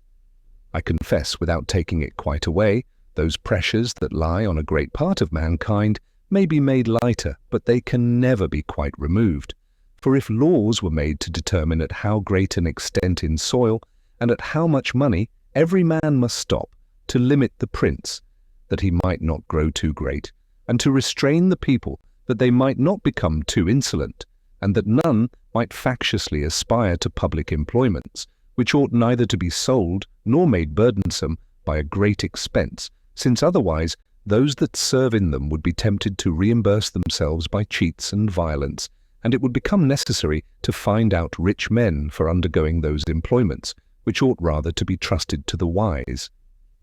These laws, I say, might have such effect as good diet and care might have on a sick man whose recovery is desperate. They might allay and mitigate the disease, but it could never be quite healed, nor the body politic be brought again to a good habit as long as property remains. And it will fall out, as in a complication of diseases, that by applying a remedy to one sore, you will provoke another, and that which removes the one ill symptom produces others, while the strengthening one part of the body weakens the rest. On the contrary, answered I, it seems to me that men cannot live conveniently where all things are common. How can there be any plenty where every man will excuse himself from labour? For as the hope of gain doth not excite him, so the confidence that he has in other men's industry may make him slothful. If people come to be pinched with want, and yet cannot dispose of anything as their own, what can follow upon this but perpetual sedition, and bloodshed, especially when the reverence and authority due to magistrates falls to the ground? For I cannot imagine how that can be kept up among those that are in all things equal to one another. I do not wonder, said he, that it appears so to you, since you have no notion, or at least no right one, of such a constitution. But if you had been in Utopia with me, and had seen their laws and rules, as I did, for the space of 5 years in which I lived among them, and during which time I was so delighted with them that indeed I should never have left them if it had not been to make the discovery of that new world to the Europeans, you would then confess that you had never seen a people so well constituted as they. You will not easily persuade me, said Peter, that any nation in that new world is better governed than those among us. For as our understandings are not worse than theirs, so our government, if I mistake not, being more ancient, a long practice has helped us to find out many conveniences of life, and some happy chances have discovered other things to us which no man's understanding could ever have invented. As for the antiquity, either of their government or of ours, said he, you cannot pass a true judgment of it unless you had read their histories, for if they are to be believed, they had towns among them before these parts were so much as inhabited, and as for those discoveries that have been either hit on by chance or made by ingenious men, these might have happened there as well as here. I do not deny but we are more ingenious than they are, but they exceed us much in industry and application. They knew little concerning us before our arrival among them. They call us all by a general name of the nations that lie beyond the equinoctial line. For their chronicle mentions a shipwreck that was made on their coast 1200 years ago, and that some Romans and Egyptians that were in the ship, getting safe ashore, spent the rest of their days amongst them, and such was their ingenuity that from this single opportunity they drew the advantage of learning from those unlooked-for guests, and acquired all the useful arts that were then among the Romans, and which were known to these shipwrecked men, and by the hints that they gave them, they themselves found out even some of those arts which they could not fully explain, so happily did they improve that accident of having some of our people cast upon their shore. But if such an accident has at any time brought any from thence into Europe, we have been so far from improving it, that we do not so much as remember it, as in after times perhaps it will be forgot by our people that I was ever there. For though they, from one such accident, made themselves masters of all the good inventions that were among us, yet I believe it would be long before we should learn or put in practice any of the good institutions that are among them. And this is the true cause of their being better governed and living happier than we, though we come not short of them in point of understanding or outward advantages. Upon this I said to him, I earnestly beg you would describe that island very particularly to us, be not too short, but set out in order all things relating to their soil, their rivers, their towns, their people, their manners, constitution, laws, and in a word, all that you imagine we desire to know, and you may well imagine that we desire to know everything concerning them of which we are hitherto ignorant. I will do it very willingly, said he, for I have digested the whole matter carefully, but it will take up some time. Let us go then, said I, first and dine, and then we shall have leisure enough. He consented, we went in and dined, and after dinner came back and sat down in the same place. I ordered my servants to take care that none might come and interrupt us, and both Peter and I desired Raphael to be as good as his word. When he saw that we were very intent upon it, he paused a little to recollect himself, and began in this manner. The island of Utopia is in the middle 200 miles broad, and holds almost at the same breadth over a great part of it, but it grows narrower towards both ends. Its figure is not unlike a crescent. Between its horns the sea comes in 11 miles broad and spreads itself into a great bay, which is environed with land to the compass of about 500 miles and is well secured from winds. In this bay there is no great current. The whole coast is, as it were, one continued harbour, which gives all that live in the island great convenience for mutual commerce. But the entry into the bay, occasioned by rocks on the one hand and shallows on the other, is very dangerous. In the middle of it there is one single rock which appears above water, and may, therefore, easily be avoided, and on the top of it there is a tower in which a garrison is kept. The other rocks lie under water and are very dangerous. The channel is known only to the natives, so that if any stranger should enter into the bay without one of their pilots, he would run great danger of shipwreck, for even they themselves could not pass it safe if some marks that are on the coast did not direct their way.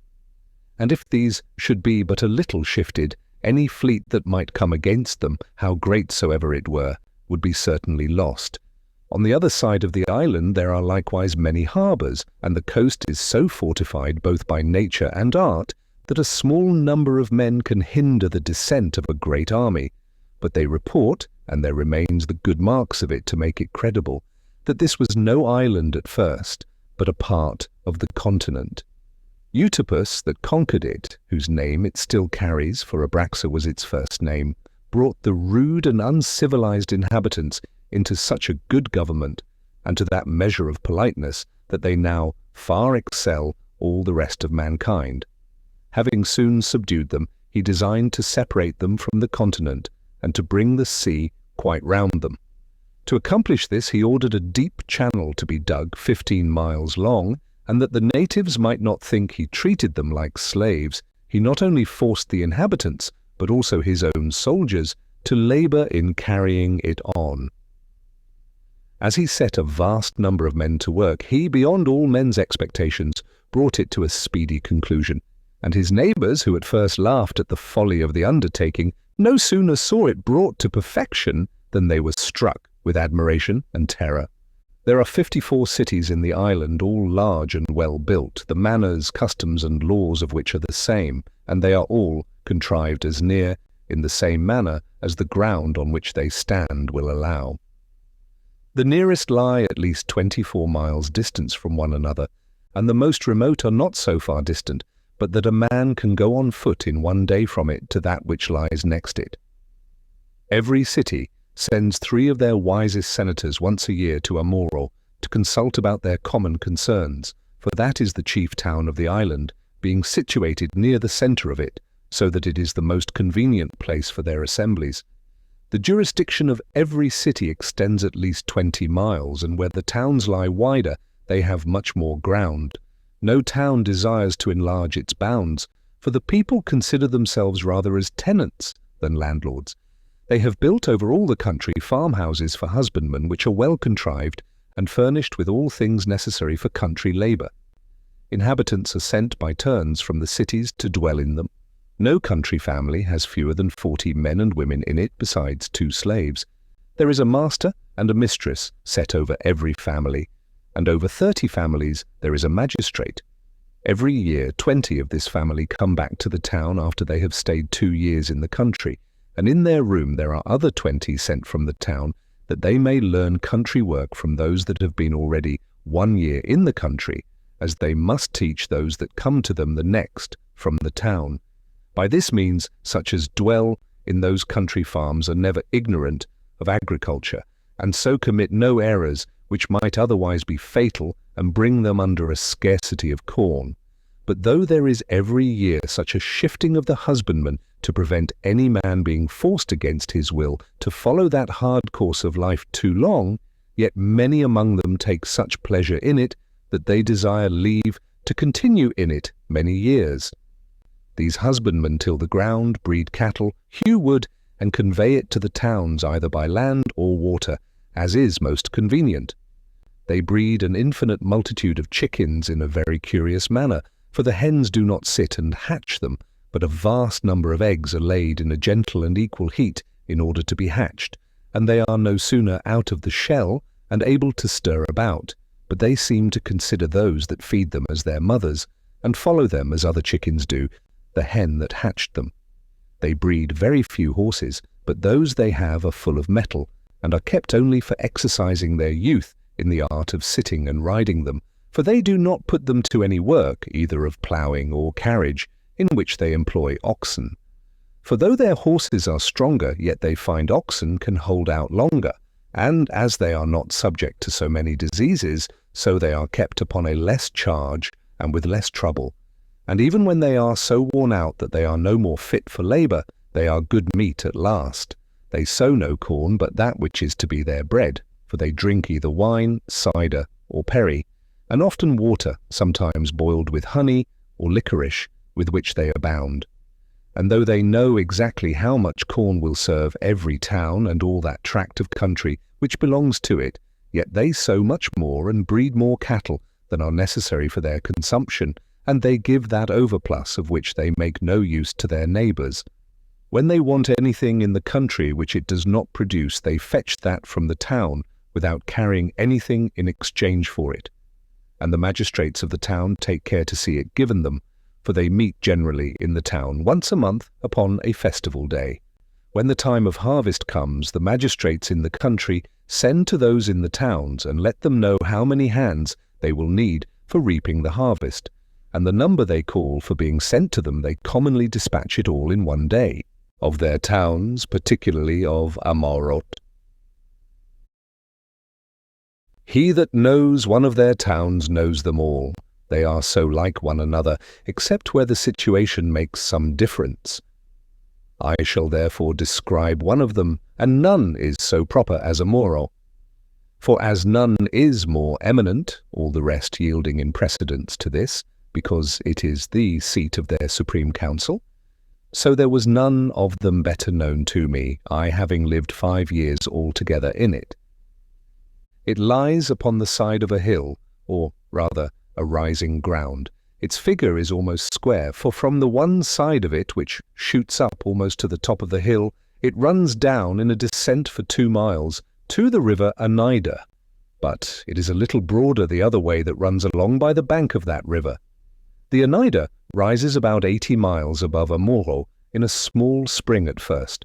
but other brooks falling into it, of which 2 are more considerable than the rest. As it runs by Amoro, it is grown 1/2 mile broad, but it still grows larger and larger till after 60 miles course below it, it is lost in the ocean, between the town and the sea, and for some miles above the town, it ebbs and flows every 6 hours with a strong current. The tide comes up about 30 miles so full that there is nothing but salt water in the river, the fresh water being driven back with its force.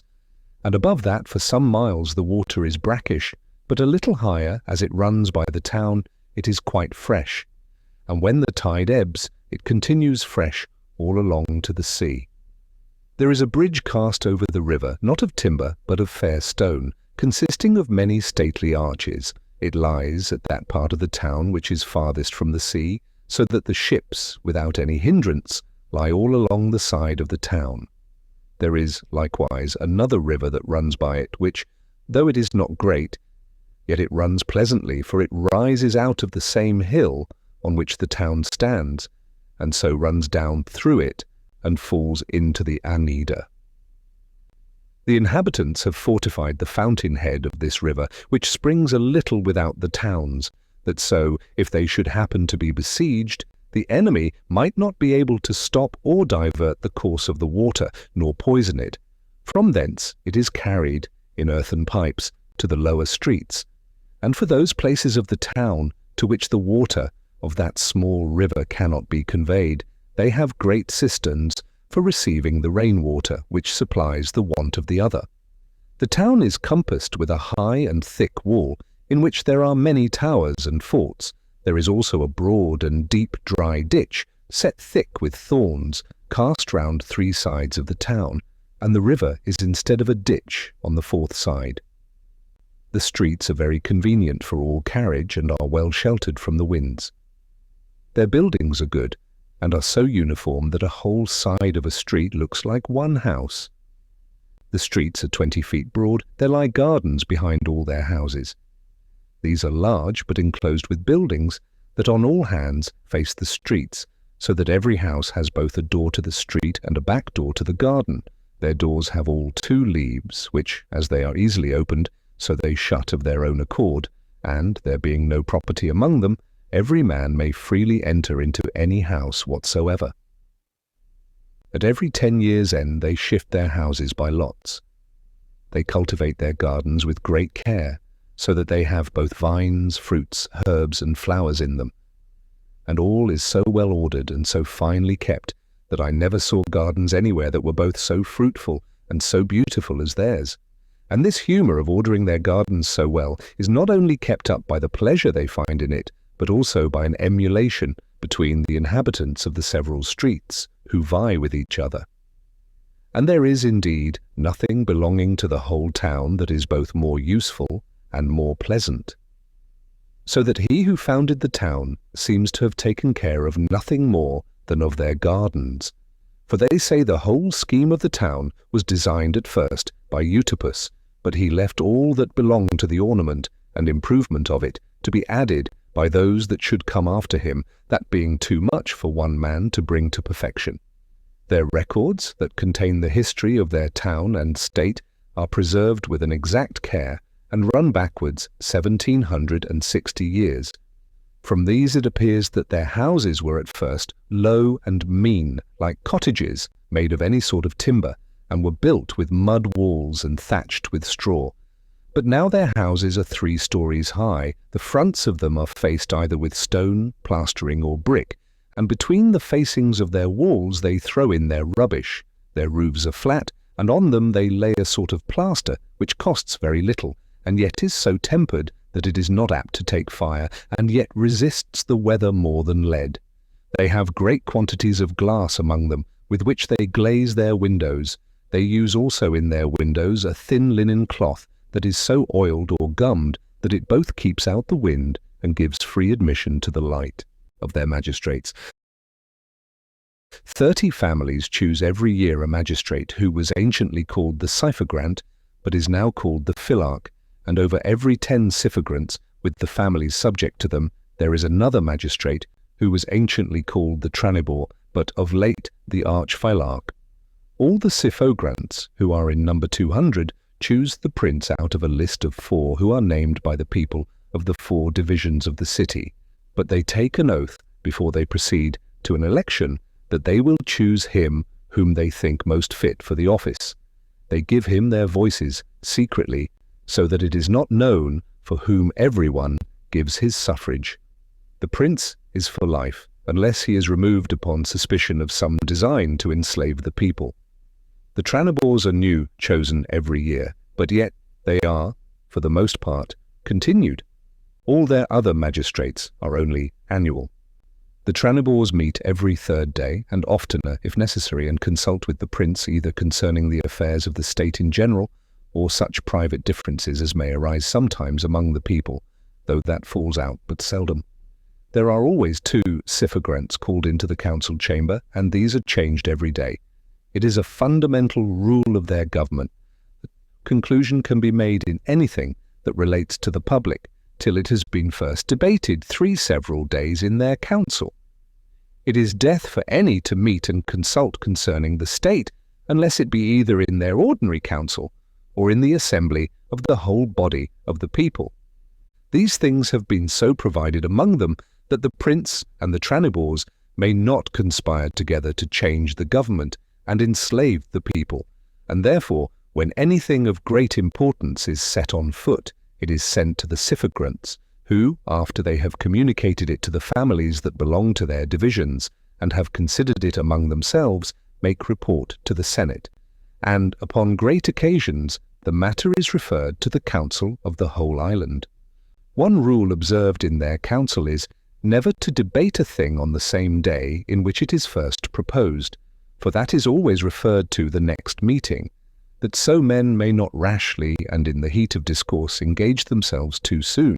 which might bias them so much that, instead of consulting the good of the public, they might rather study to support their first opinions, and by a perverse and preposterous sort of shame hazard their country rather than endanger their own reputation or venture the being suspected to have wanted foresight in the expedients that they at first proposed, and therefore, to prevent this, they take care that they may rather be deliberate than sudden in their motions, of their trades and manner of life. Agriculture is that which is so universally understood among them that no person, either man or woman, is ignorant of it. They are instructed in it from their childhood, partly by what they learn at school, and partly by practice, they being led out often into the fields about the town, where they not only see others at work, but are likewise exercised in it themselves. Besides agriculture, which is so common to them all, every man has some peculiar trade to which he applies himself, such as the manufacture of wool or flax, masonry, smith's work, or carpenter's work. For there is no sort of trade that is in great esteem among them. Throughout the island they wear the same sort of clothes without any other distinction except what is necessary to distinguish the two sexes and the married and unmarried. The fashion never alters, and as it is neither disagreeable nor uneasy, so it is suited to the climate and calculated both for their summers and winters. Every family makes their own clothes, but all among them, women as well as men, learn one or other of the trades formerly mentioned. Women for the most part deal in wool and flax, which suit best with their weakness, leaving the ruder trades to the men. The same trade generally passes down from father to son, inclinations often following descent. But if any man's genius lies another way, he is, by adoption, translated into a family that deals in the trade to which he is inclined. And when that is to be done, care is taken, not only by his father, but by the magistrate, that he may be put to a discreet and good man. And if, after a person has learned one trade, he desires to acquire another, that is also allowed, and is managed in the same manner as the former. When he has learned both, he follows that which he likes best, unless the public has more occasion for the other. The chief, and almost the only business of the Syphogrants is to take care that no man may live idle, but that every one may follow his trade diligently, yet they do not wear themselves out with perpetual toil from morning to night, as if they were beasts of burden, which as it is indeed a heavy slavery. So it is everywhere the common course of life amongst all mechanics except the Utopians. But they, dividing the day and night into 24 hours, appoint 6 of these for work, 3 of which are before dinner and 3 after. They then sup, and at 8 o'clock, counting from noon, go to bed and sleep 8 hours. The rest of their time, besides that taken up in work, eating and sleeping, is left to every man's discretion. Yet they are not to abuse that interval to luxury and idleness, but must employ it in some proper exercise according to their various inclinations, which is, for the most part, reading. It is ordinary to have public lectures every morning before daybreak, at which none are obliged to appear but those who are marked out for literature. Yet a great many, both men and women of all ranks, go to hear lectures of one sort or other according to their inclinations. But if others that are not made for contemplation choose rather to employ themselves at that time in their trades, as many of them do, they are not hindered, but are rather commended as men that take care to serve their country. After supper they spend an hour in some diversion, in summer in their gardens, and in winter in the halls where they eat, where they entertain each other either with music or discourse. They do not so much as know dice or any such foolish and mischievous games. They have, however, 2 sorts of games not unlike our chess. The one is between several numbers, in which one number, as it were, consumes another. The other resembles a battle between the virtues and the vices, in which the enmity in the vices among themselves, and their agreement against virtue, is not unpleasantly represented. Together with the special opposition between the particular virtues and vices, as also the methods by which vice either openly assaults or secretly undermines virtue, and virtue, on the other hand, resists it.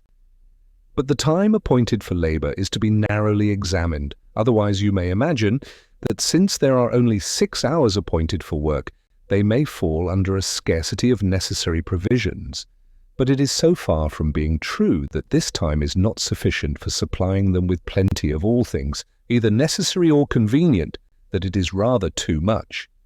And this you will easily apprehend if you consider how great a part of all other. Nations is quite idle. First, women generally do little, who are the half of mankind, and if some few women are diligent, their husbands are idle. Then consider the great company of idle priests, and of those that are called religious men. Add to these all rich men, chiefly those that have estates in land, who are called noblemen and gentlemen, together with their families, made up of idle persons, that are kept more for show than use. Add to these all those strong and lusty beggars that go about pretending some disease in excuse for their begging, and upon the whole account you will find that the number of those by whose labours mankind is supplied is much less than you perhaps imagined. Then consider how few of those that work are employed in labours that are of real service, for we, who measure all things by money, give rise to many trades that are both vain and superfluous, and serve only to support riot and luxury. For if those who work were employed only in such things as the conveniences of life require, there would be such an abundance of them that the prices of them would so sink that tradesmen could not be maintained by their gains. If all those who labour about useless things were set to more profitable employments, and if all they that languish out their lives in sloth and idleness, every one of whom consumes as much as any two of the men that are at work, were forced to labour, you may easily imagine that a small proportion of time would serve for doing all that is either necessary, profitable, or pleasant to mankind, especially while pleasure is kept within its due bounds. This appears very plainly in Utopia, for there, in a great city, and in all the territory that lies round it, you can scarce find 500, either men or women, by their age and strength capable of labour, that are not engaged in it. Even the suffragants, though excused by the law, yet do not excuse themselves, but work, that by their examples they may excite the industry of the rest of the people. The like exemption is allowed to those who, being recommended to the people by the priests, are, by the secret suffrages of the suffragants, privileged from labour, that they may apply themselves wholly to study. And if any of these fall short of those hopes that they seemed at first to give, they are obliged to return to work. And sometimes a mechanic that so employs his leisure hours as to make a considerable advancement in learning is eased from being a tradesman and ranked among their learned men. Out of these they choose their ambassadors, their priests, their tranibors, and the prince himself, anciently called their barzines, but is called, of late, their adamus. And thus from the great numbers among them that are neither suffered to be idle, nor to be employed in any fruitless labour, you may easily make the estimate how much may be done in those few hours in which they are obliged to labour. But besides all that has been already said, it is to be considered that the needful arts among them are managed with less labour than anywhere else. The building or the repairing of houses among us employ many hands, because often a thriftless heir suffers a house that his father built to fall into decay, so that his successor must, at a great cost, repair that which he might have kept up with a small charge. It frequently happens that the same house which one person built at a vast expense is neglected by another, who thinks he has a more delicate sense of the beauties of architecture, and he, suffering it to fall to ruin, builds another at no less charge. But among the Utopians all things are so regulated that men very seldom build upon a new piece of ground, and are not only very quick in repairing their houses, but show their foresight in preventing their decay, so that their buildings are preserved very long with but very little labour. And thus the builders, to whom that care belongs, are often without employment, except the hewing of timber and the squaring of stones, that the materials may be in readiness for raising a building very suddenly when there is any occasion for it. As to their clothes, observe how little work is spent in them. While they are at labour, they are clothed with leather and skins, cut carelessly about them, which will last 7 years. And when they appear in public, they put on an upper garment, which hides the other. And these are all of one colour, and that is the natural colour of the wool. As they need less woolen cloth than is used anywhere else, so that which they make use of is much less costly. They use linen cloth more, but that is prepared with less labor, and they value cloth only by the whiteness of the linen or the cleanness of the wool, without much regard to the fineness of the thread. While in other places 4 or 5 upper garments of woolen cloth of different colors, and as many vests of silk, will scarce serve one man, and while those that are nicer think 10 too few, every man there is content with one, which very often serves him 2 years. Nor is there anything that can tempt a man to desire more, for if he had them, he would neither be the warmer, nor would he make one jot the better appearance for it. And thus, since they are all employed in some useful labor, and since they content themselves with fewer things, it falls out that there is a great abundance of all things among them, so that it frequently happens that for want of other work, vast numbers are sent out to mend the highways. But when no public undertaking is to be performed, the hours of working are lessened. The magistrates never engage the people in unnecessary labor, since the chief end of the Constitution is to regulate labor by the necessities of the public, and to allow the people as much time as is necessary for the improvement of their minds, in which they think the happiness of life consists, of their traffic. But it is now time to explain to you the mutual intercourse of this people, their commerce, and the rules by which all things are distributed among them. As their cities are composed of families, so their families are made up of those that are nearly related to one another. Their women, when they grow up, are married out, but all the males, both children and grandchildren, live still in the same house, in great obedience to their common parent, unless age has weakened his understanding, and in that case he that is next to him in age comes in his room. But lest any city should become either too great or by any accident be dispeopled, provision is made that none of their cities may contain above 6,000 families, besides those of the country around it. No family may have less than 10 and more than 16 persons in it, but there can be no determined number for the children under age. This rule is easily observed by removing some of the children of a more fruitful couple to any other family that does not abound so much in them. By the same rule they supply cities that do not increase so fast from others that breed faster, and if there is any increase over the whole island, then they draw out a number of their citizens out of the several towns and send them over to the neighboring continent, where, if they find that the inhabitants have more soil than they can well cultivate, they fix a colony, taking the inhabitants into their society if they are willing to live with them. And where they do that of their own accord, they quickly enter into their method of life and conform to their rules,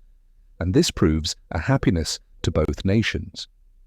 For according to their constitution, such care is taken of the soil that it becomes fruitful enough for both, though it might be otherwise too narrow and barren for any one of them. But if the natives refuse to conform themselves to their laws, they drive them out of those bounds which they mark out for themselves and use force if they resist, for they account it a very just cause of war for a nation to hinder others from possessing a part of that soil of which they make no use, but which is suffered to lie idle and uncultivated, since every man has, by the law of nature, a right to such a waste portion of the earth as is necessary for his subsistence.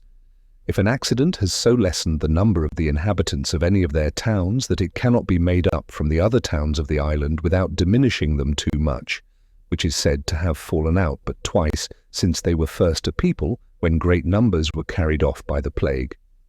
the loss is then supplied by recalling as many as are wanted from their colonies, for they will abandon these rather than suffer the towns in the island to sink too low. But to return to their manner of living in society, the oldest man of every family, as has been already said, is its governor.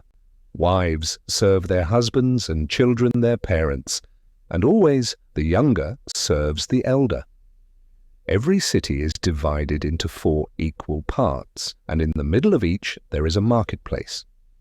What is brought thither and manufactured by the several families is carried from thence to houses appointed for that purpose, in which all things of a sort are laid by themselves, and thither every father goes and takes whatsoever he or his family stand in need of, without either paying for it or leaving anything in exchange. There is no reason for giving a denial to any person, since there is such plenty of everything among them, and there is no danger of a man's asking for more than he needs. They have no inducements to do this, since they are sure they shall always be supplied. It is the fear of want that makes any of the whole race of animals either greedy or ravenous. But, besides fear, there is in man a pride that makes him fancy it a particular glory to excel others in pomp and excess. But by the laws of the Utopians there is no room for this.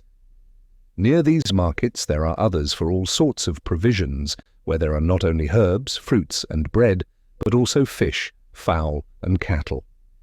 There are also without their towns places appointed near some running water for killing their beasts and for washing away their filth, which is done by their slaves, for they suffer none of their citizens to kill their cattle, because they think that pity and good nature, which are among the best of those affections that are born with us, are much impaired by the butchering of animals. Nor do they suffer anything that is foul or unclean to be brought within their towns, lest the air should be infected by ill smells, which might prejudice their health. In every street there are great halls that lie at an equal distance from each other, distinguished by particular names. The Syphogrants dwell in those that are set over 30 families, 15 lying on one side of it, and as many on the other.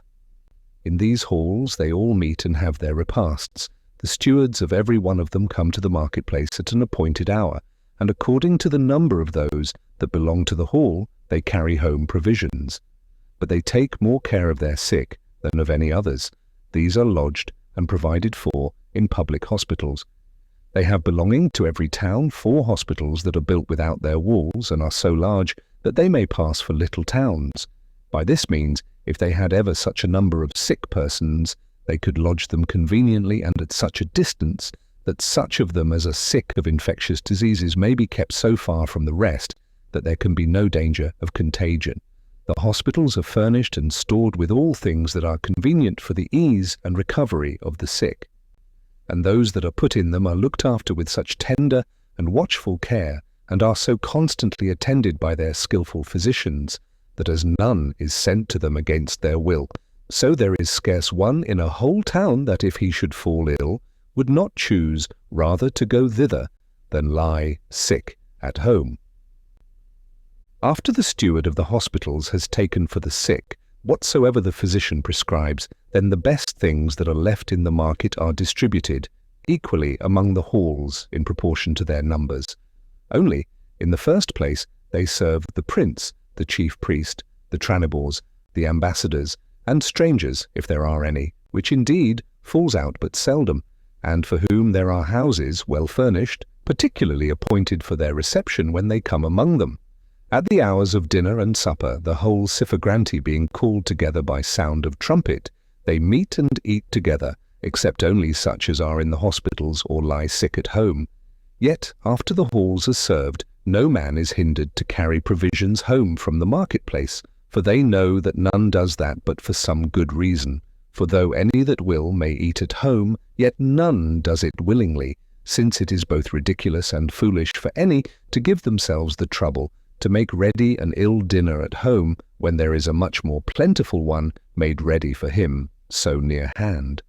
All the uneasy and sordid services about these halls are performed by their slaves, but the dressing and cooking their meat, and the ordering their tables, belong only to the women,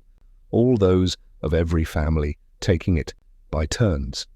They sit at 3 or more tables according to their number. The men sit towards the wall, and the women sit on the other side, that if any of them should be taken suddenly ill, which is no uncommon case amongst women with child, she may, without disturbing the rest, rise and go to the nurses' room, who are there with the sucking children,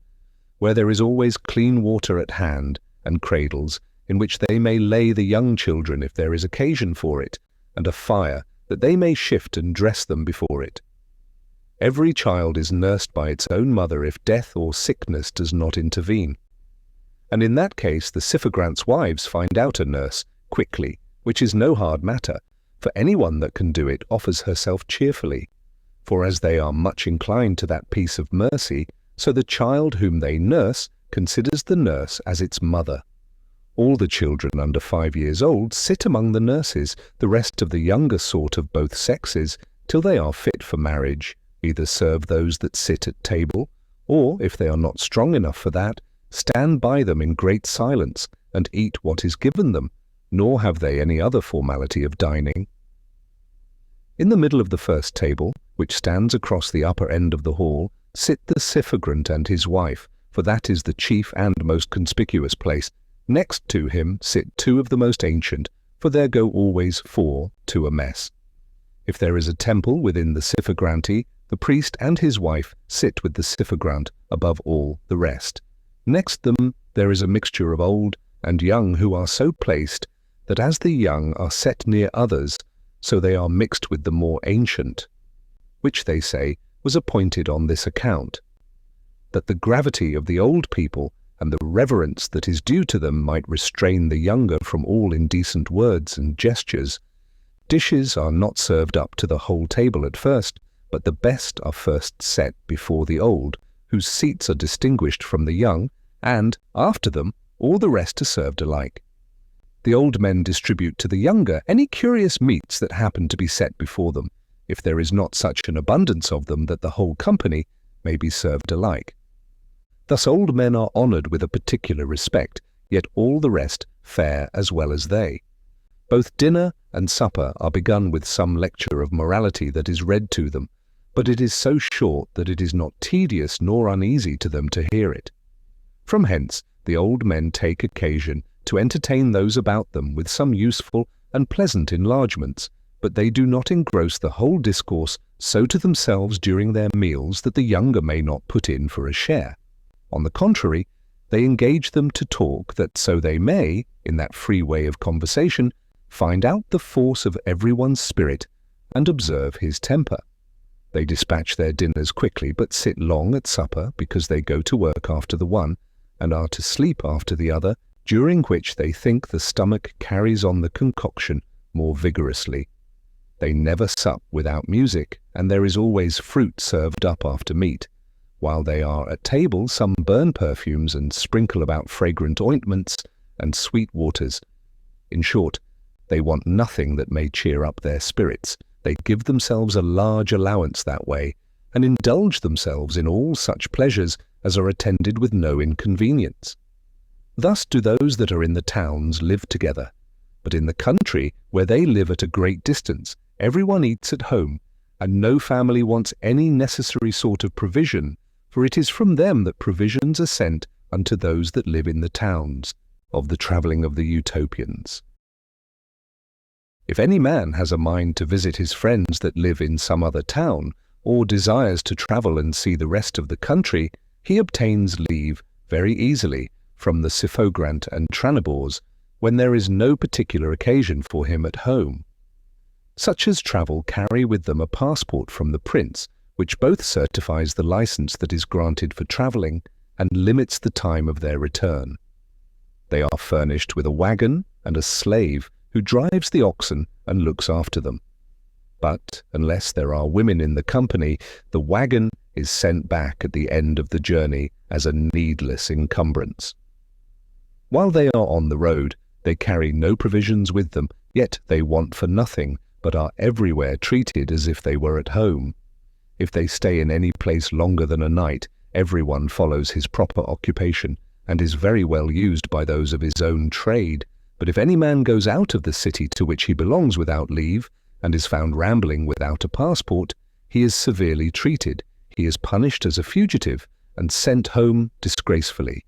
And if he falls again into the like fault, is condemned to slavery. If any man has a mind to travel only over the precinct of his own city, he may freely do it with his father's permission and his wife's consent. But when he comes into any of the country houses, if he expects to be entertained by them, he must labour with them and conform to their rules, and if he does this, he may freely go over the whole precinct, being then as useful to the city to which he belongs as if he were still within it. Thus you see that there are no idle persons among them, nor pretences of excusing any from labour. There are no taverns, no alehouses, nor stews among them, nor any other occasions of corrupting each other, of getting into corners, or forming themselves into parties. All men live in full view, so that all are obliged both to perform their ordinary task, and to employ themselves well in their spare hours. And it is certain that a people thus ordered must live in great abundance of all things, and these being equally distributed among them, no man can want or be obliged to beg. In their great council at Amoro, to which there are 3 sent from every town once a year, they examine what towns abound in provisions, and what are under any scarcity, that so the one may be furnished from the other. And this is done freely without any sort of exchange.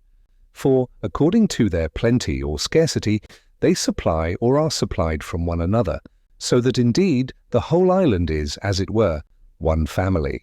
When they have thus taken care of their whole country, and laid up stores for 2 years, which they do to prevent the ill consequences of an unfavourable season, they order an exportation of the overplus, both of corn, honey, wool, flax, wood, wax, tallow, leather, and cattle,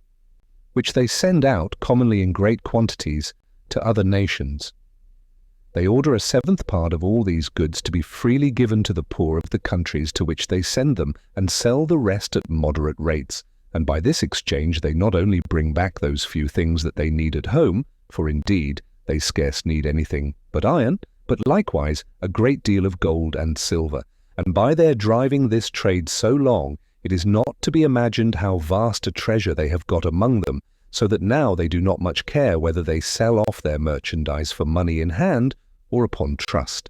A great part of their treasure is now in bonds, but in all their contracts no private man stands bound, but the writing runs in the name of the town, and the towns that owe them money raise it from those private hands that owe it to them, lay it up in their public chamber, or enjoy the profit of it till the Utopians call for it. And they choose rather to let the greatest part of it lie in their hands, who make advantage by it, than to call for it themselves. But if they see that any of their other neighbours stand more in need of it, then they call it in and lend it to them. Whenever they are engaged in war, which is the only occasion in which their treasure can be usefully employed, they make use of it themselves. In great extremities or sudden accidents, they employ it in hiring foreign troops, whom they more willingly expose to danger than their own people. They give them great pay, knowing well that this will work even on their enemies, that it will engage them either to betray their own side or at least to desert it, and that it is the best means of raising mutual jealousies among them. For this end they have an incredible treasure, but they do not keep it as a treasure, but in such a manner as I am almost afraid to tell, lest you think it so extravagant as to be hardly credible. This I have the more reason to apprehend, because, if I had not seen it myself, I could not have been easily persuaded to have believed it upon any man's report. It is certain that all things appear incredible to us in proportion as they differ from known customs, but one who can judge aright will not wonder to find that since their constitution differs so much from ours, their value of gold and silver should be measured by a very different standard. For since they have no use for money among themselves, but keep it as a provision against events which seldom happen, and between which there are generally long intervening intervals, they value it no farther than it deserves, that is, in proportion to its use. So that it is plain they must prefer iron either to gold or silver, for men can no more live without iron than without fire or water, but nature has marked out no use for the other metals so essential as not easily to be dispensed with. The folly of men has enhanced the value of gold and silver because of their scarcity, whereas on the contrary it is their opinion that nature, as an indulgent parent, has freely given us all the best things in great abundance, such as water and earth, but has laid up and hid from us the things that are vain and useless. If these metals were laid up in any tower in the kingdom, it would raise a jealousy of the prince and senate, and give birth to that foolish mistrust into which the people are apt to fall, a jealousy of their intending to sacrifice the interest of the public to their own private advantage. If they should work it into vessels, or any sort of plate, they fear that the people might grow too fond of it, and so be unwilling to let the plate be run down if a war made it necessary to employ it in paying their soldiers. To prevent all these inconveniences, they have fallen upon an expedient which, as it agrees with their other policy, so is it very different from ours, and will scarce gain belief among us who value gold so much and lay it up so carefully. They eat and drink out of vessels of earth or glass, which make an agreeable appearance, though formed of brittle materials, while they make their chamber pots and clothes, stools of gold and silver, and that not only in their public halls but in their private houses.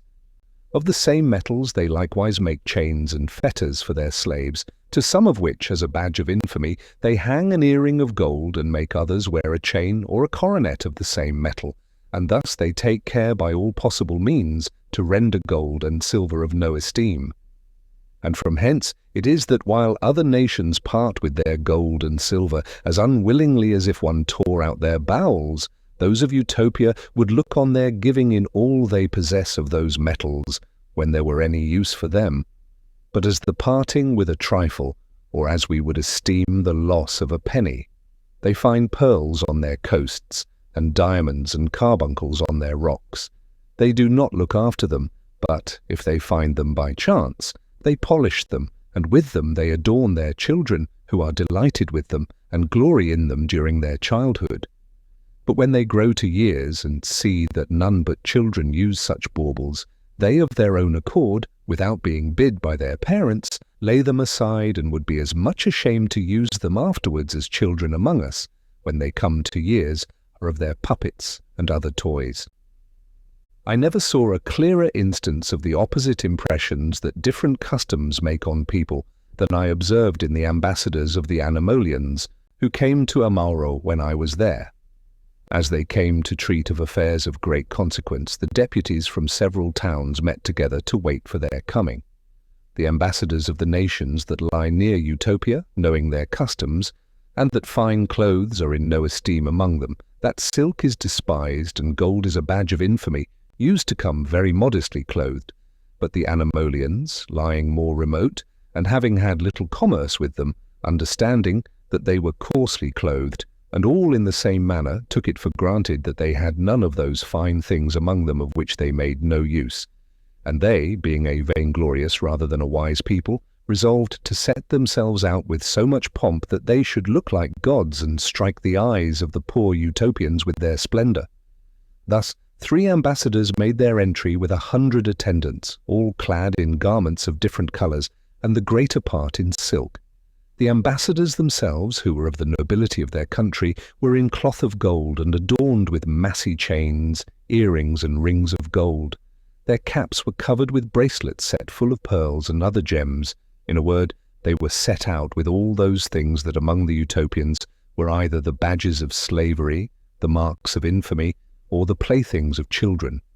It was not unpleasant to see, on the one side, how they looked big when they compared their rich habits with the plain clothes of the Utopians, who were come out in great numbers to see them make their entry, and on the other, to observe how much they were mistaken in the impression which they hoped this pomp would have made on them.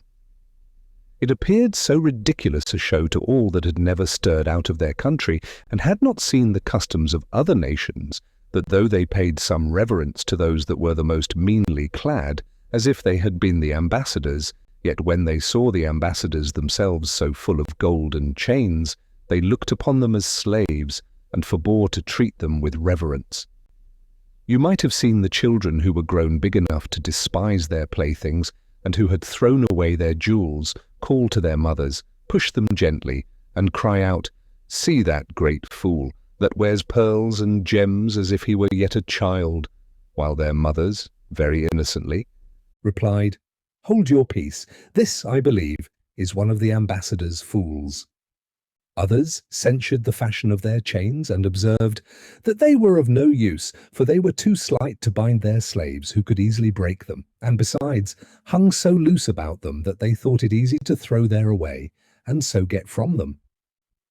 But after the ambassadors had stayed a day among them, and saw so vast a quantity of gold in their houses, which was as much despised by them as it was esteemed in other nations, and beheld more gold and silver in the chains and fetters of one slave than all their ornaments amounted to, their plumes fell, and they were ashamed of all that glory for which they had formed, valued themselves, and accordingly laid it aside, a resolution that they immediately took, when, On their engaging in some free discourse with the Utopians, they discovered their sense of such things and their other customs. The Utopians wonder how any man should be so much taken with the glaring, doubtful lustre of a jewel or a stone that can look up to a star or to the sun himself. Or how any should value himself because his cloth is made of a finer thread, for, how fine soever that thread may be, it was once no better than the fleece of a sheep, and that sheep was a sheep still, for all its wearing it. They wonder much to hear that gold, which in itself is so useless a thing, should be everywhere so much esteemed that even man, for whom it was made, and by whom it has its value, should yet be thought of less value than this metal. That a man of lead, who has no more sense than a log of wood, and is as bad as he is foolish, should have many wise and good men to serve him, only because he has a great heap of that metal. And that if it should happen that by some accident or trick of law, which sometimes produces as great changes as chance itself, all this wealth should pass from the master to the meanest varlet of his whole family, he himself would very soon become one of his servants, as if he were a thing that belonged to his wealth, and so were bound to follow its fortune. But they much more admire and detest the folly of those who, when they see a rich man, though they neither owe him anything nor are in any sort dependent on his bounty, yet, merely because he is rich, give him little less than divine honours, even though they know him to be so covetous and base-minded that notwithstanding all his wealth, he will not part with one farthing of it to them as long as he lives. These and such like notions have that people imbibed partly from their education, being bred in a country whose customs and laws are opposite to all such foolish maxims, and partly from their learning and studies, for though there are but few in any town that are so wholly excused from labour as to give themselves entirely up to their studies, these being only such persons as discover from their childhood an extraordinary capacity and disposition for letters, yet their children and a great part of the nation, both men and women, are taught to spend those hours in which they are not obliged to work in reading, and this they do through the whole progress of life. They have all their learning in their own tongue, which is both a copious and pleasant language, and in which a man can fully express his mind. It runs over a great tract of many countries, but it is not equally pure in all places. They had never so much as heard of the names of any of those philosophers that are so famous in these parts of the world, before we went among them, and yet they had made the same discoveries as the Greeks, both in music, logic, arithmetic, and geometry. But as they are almost in everything equal to the ancient philosophers, so they far exceed our modern logicians, for they have never yet fallen upon the barbarous niceties that our youth are forced to learn in those trifling logical schools that are among us. They are so far from minding chimeras and fantastical images made in the mind, that none of them could comprehend what we meant when we talked to them of a man in the abstract as common to all men in particular, so that though we spoke of him as a thing that we could point at with our fingers, yet none of them could perceive him, and yet distinct from everyone, as if he were some monstrous colossus or giant. Yet, for all this ignorance of these empty notions, they knew astronomy, and were perfectly acquainted with the motions of the heavenly bodies, and have many instruments, well contrived and divided, by which they very accurately compute the course and positions of the sun, moon, and stars. But for the cheat of divining by the stars, by their oppositions or conjunctions, it has not so much as entered into their thoughts. They have a particular sagacity, founded upon much observation, in judging of the weather, by which they know when they may look for rain, wind, or other alterations in the air. But as to the philosophy of these things, the cause of the saltness of the sea, of its ebbing and flowing, and of the original and nature both of the heavens and the earth, they dispute of them partly as our ancient philosophers have done, and partly upon some new hypothesis in which, as they differ from them, so they do not in all things agree among themselves. As to moral philosophy, they have the same disputes among them as we have here. They examine what are properly good, both for the body and the mind, and whether any outward thing can be called truly good, or if that term belong only to the endowments of the soul. They inquire likewise into the nature of virtue and pleasure, but their chief dispute is concerning the happiness of a man, and wherein it consists, whether in some one thing or in a great many. They seem, indeed, more inclinable to that opinion that places, if not the whole, yet the chief part, of a man's happiness in pleasure. And what may seem more strange, they make use of arguments even from religion, notwithstanding its severity and roughness, for the support of that opinion so indulgent to pleasure. For they never dispute concerning happiness without fetching some arguments from the principles of religion as well as from natural reason, since without the former they reckon that all our inquiries after happiness must be but conjectural and defective. These are their religious principles, that the soul of man is immortal, and that God of his goodness has designed that it should be happy, and that he has, therefore, appointed rewards for good and virtuous actions and punishments for vice to be distributed after this life. Though these principles of religion are conveyed down among them by tradition, they think that even reason itself determines a man to believe and acknowledge them, and freely confess that if these were taken away, no man would be so insensible as not to seek after pleasure by all possible means, lawful or unlawful, using only this caution, that a lesser pleasure might not stand in the way of a greater, and that no pleasure ought to be pursued that should draw a great deal of pain after it. For they think it the maddest thing in the world to pursue virtue, that is a sour and difficult thing, and not only to renounce the pleasures of life, but willingly to undergo much pain and trouble if a man has no prospect of a reward. And what reward can there be for one that has passed his whole life, not only without pleasure, but in pain, if there is nothing to be expected after death? Yet they do not place happiness in all sorts of pleasures, but only in those that in themselves are good and honest. There is a party among them who place happiness in bare virtue. Others think that our natures are conducted by virtue to happiness as that which is the chief good of man. They define virtue thus, that it is a living according to nature, and think that we are made by God for that end. They believe that a man then follows the dictates of nature when he pursues or avoids things according to the direction of reason. They say that the first dictate of reason is the kindling in us a love and reverence for the divine majesty, to whom we owe both all that we have and all that we can ever hope for. In the next place, reason directs us to keep our minds as free from passion and as cheerful as we can, and that we should consider ourselves as bound by the ties of good nature and humanity to use our utmost endeavours to help forward the happiness of all other persons. For there never was any man such a morose and severe pursuer of virtue, such an enemy to pleasure,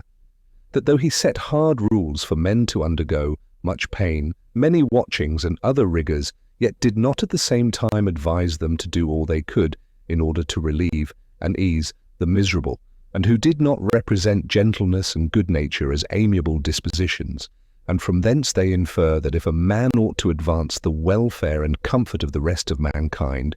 there being no virtue more proper and peculiar to our nature than to ease the miseries of others, to free from trouble and anxiety in furnishing them with the comforts of life in which pleasure consists, nature much more vigorously leads them to do all this for himself. A life of pleasure is either a real evil, and in that case we ought not to assist others in their pursuit of it, but on the contrary to keep them from it all we can, as from that which is most hurtful and deadly,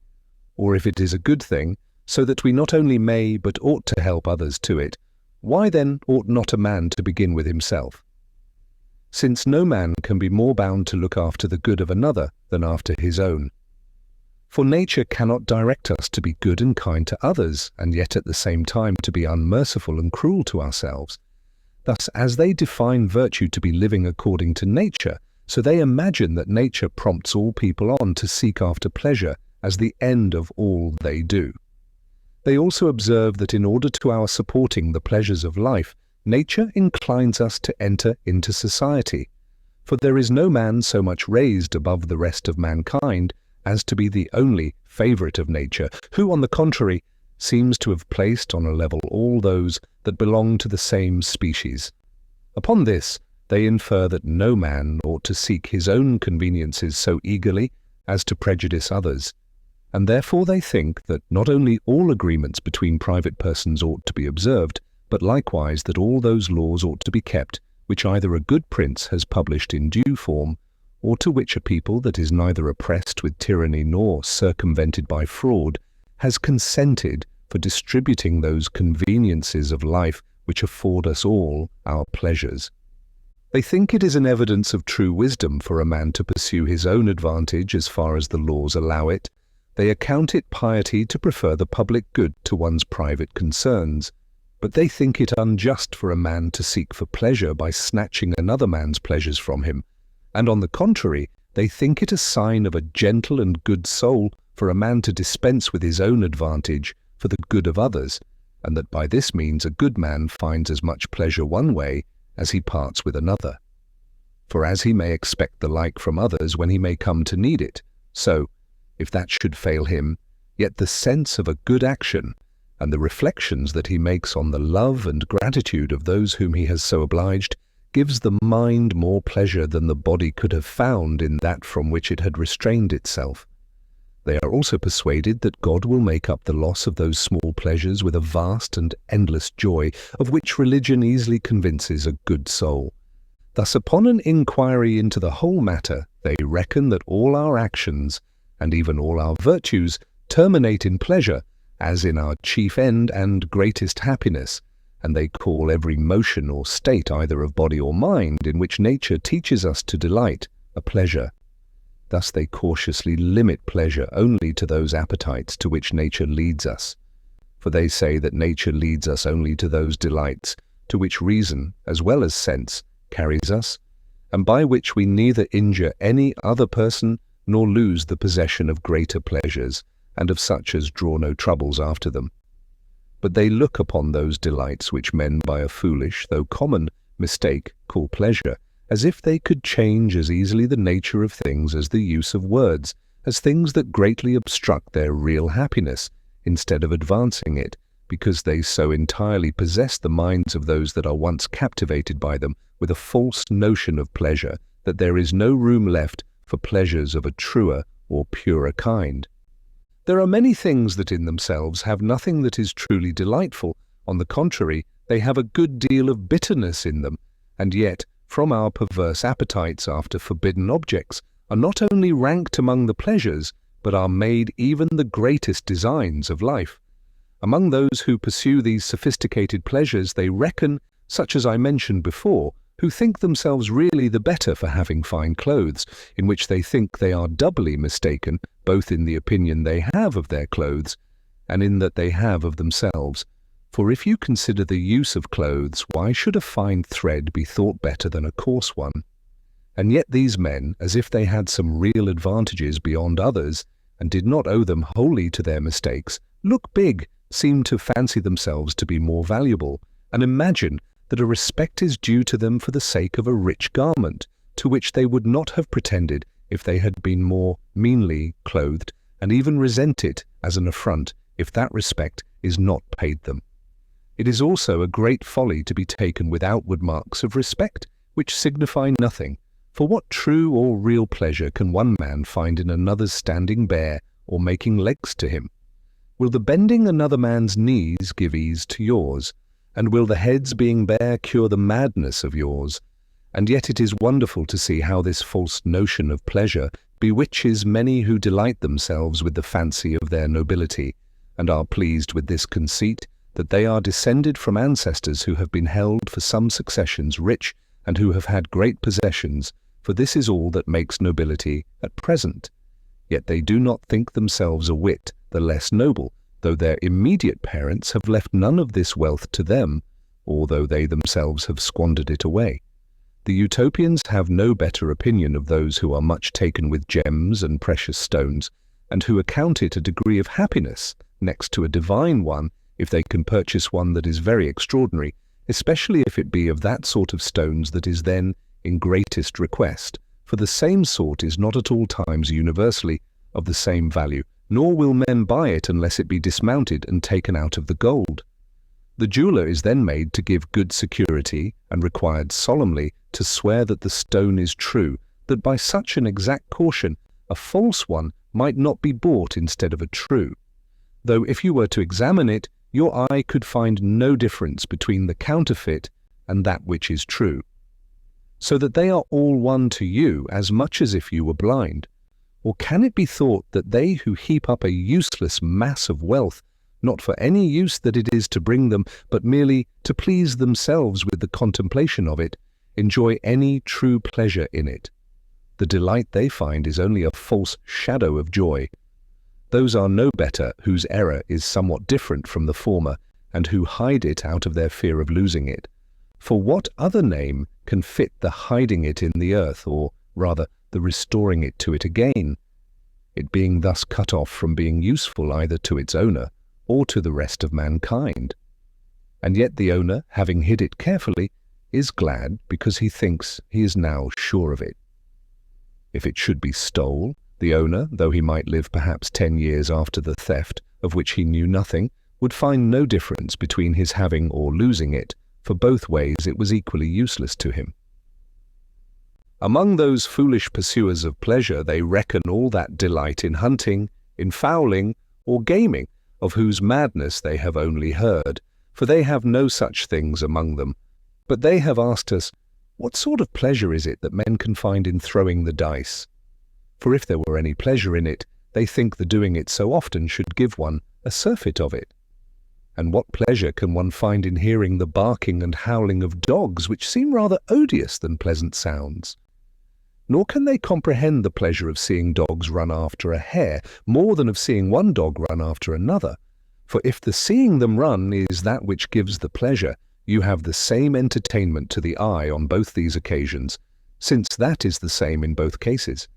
But if the pleasure lies in seeing the hare killed and torn by the dogs, this ought rather to stir pity, that a weak, harmless, and fearful hare should be devoured by strong, fierce, and cruel dogs. Therefore all this business of hunting is, among the Utopians, turned over to their butchers, and those, as has been already said, are all slaves, and they look on hunting as one of the basest parts of a butcher's work, for they account it both more profitable and more decent to kill those beasts that are more necessary and useful to mankind, whereas the killing and tearing of so small and miserable an animal can only attract the huntsman with a false show of pleasure, from which he can reap but small advantage. They look on the desire of the bloodshed even of beasts as a mark of a mind that is already corrupted with cruelty, or that at least, by too frequent returns of so brutal a pleasure, must degenerate into it. Thus, though the rabble of mankind look upon these, and on innumerable other things of the same nature, as pleasures, the Utopians, on the contrary, observing that there is nothing in them truly pleasant, conclude that they are not to be reckoned among pleasures.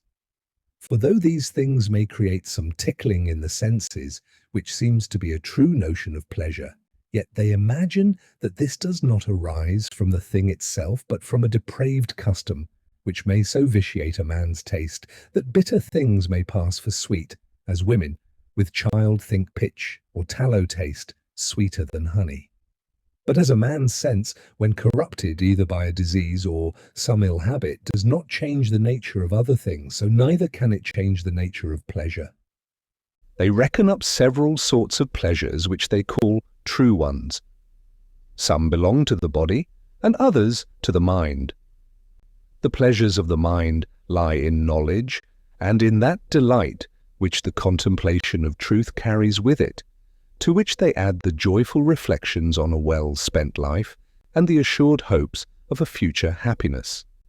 They divide the pleasures of the body into two sorts. The one is that which gives our senses some real delight, and is performed either by recruiting nature and supplying those parts which feed the internal heat of life by eating and drinking, or when nature is eased of any surcharge that oppresses it, when we are relieved from sudden pain, or that which arises from satisfying the appetite which nature has wisely given to lead us to the propagation of the species.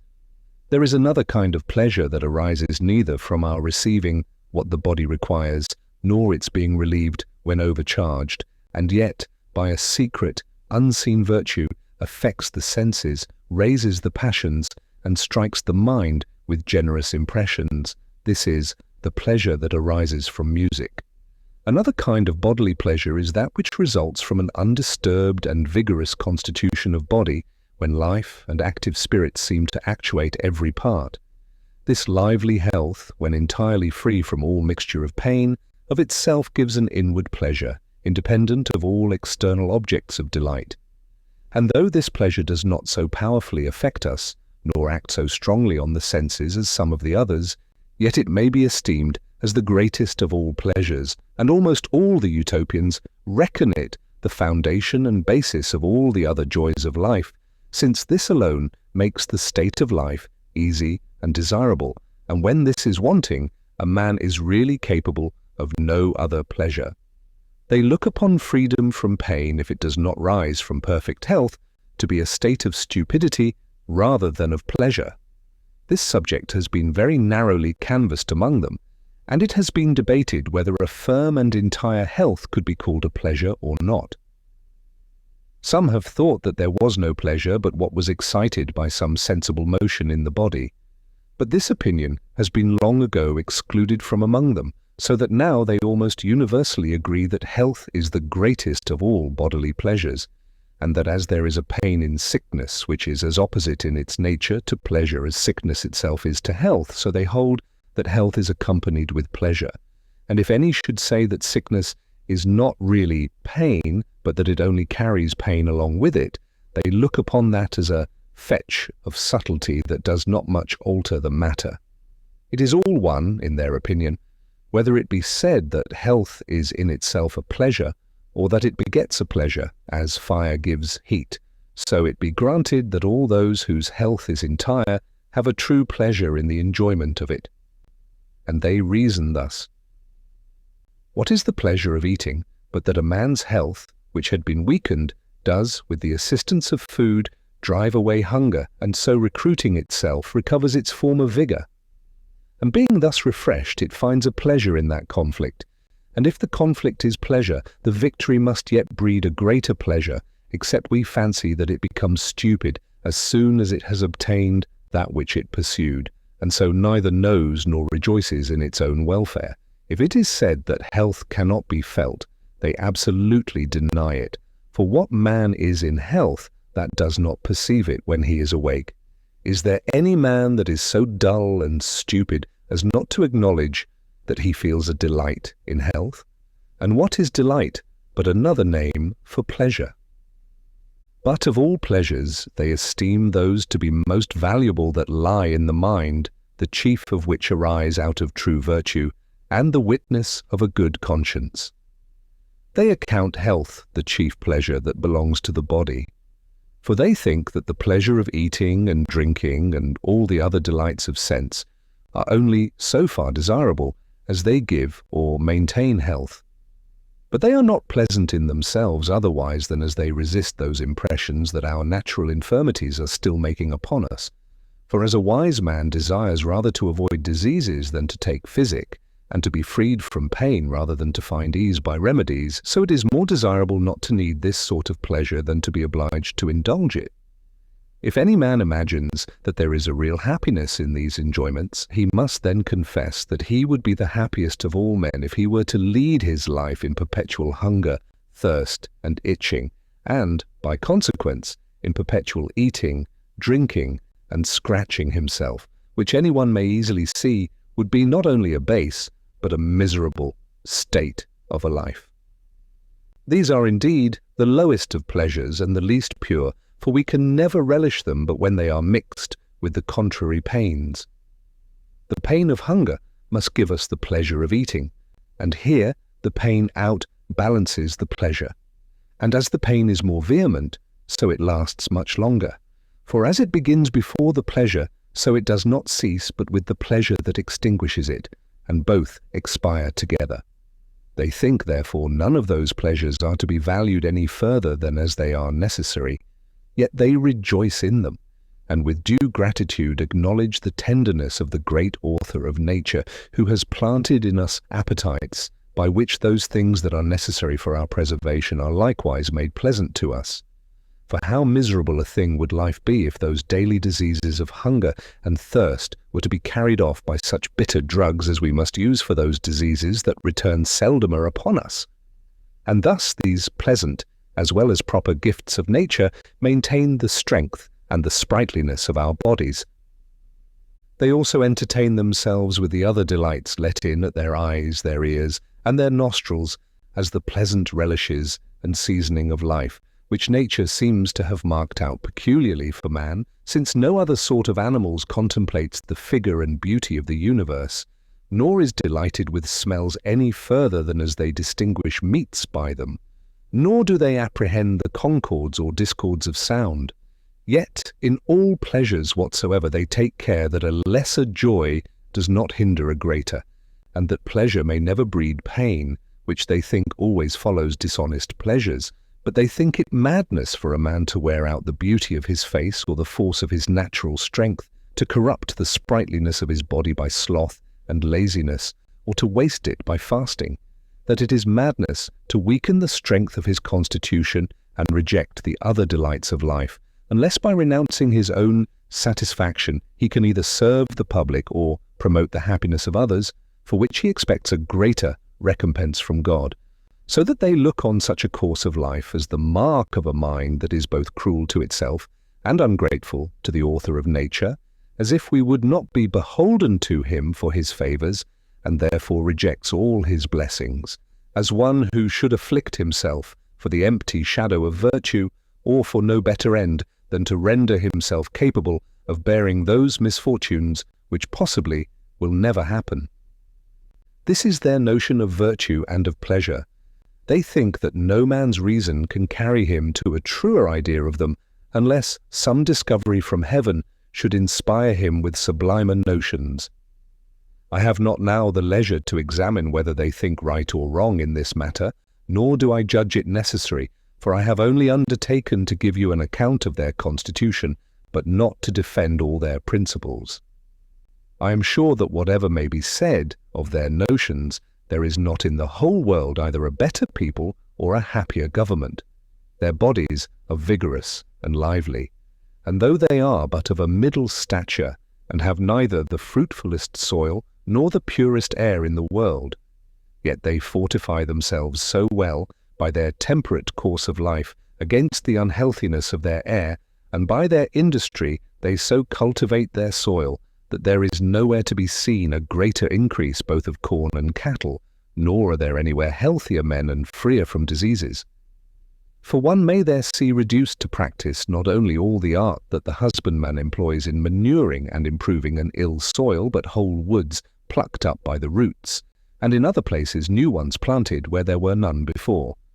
Their principal motive for this is the convenience of carriage, that their timber may be either near their towns or growing on the banks of the sea, or of some rivers, so as to be floated to them.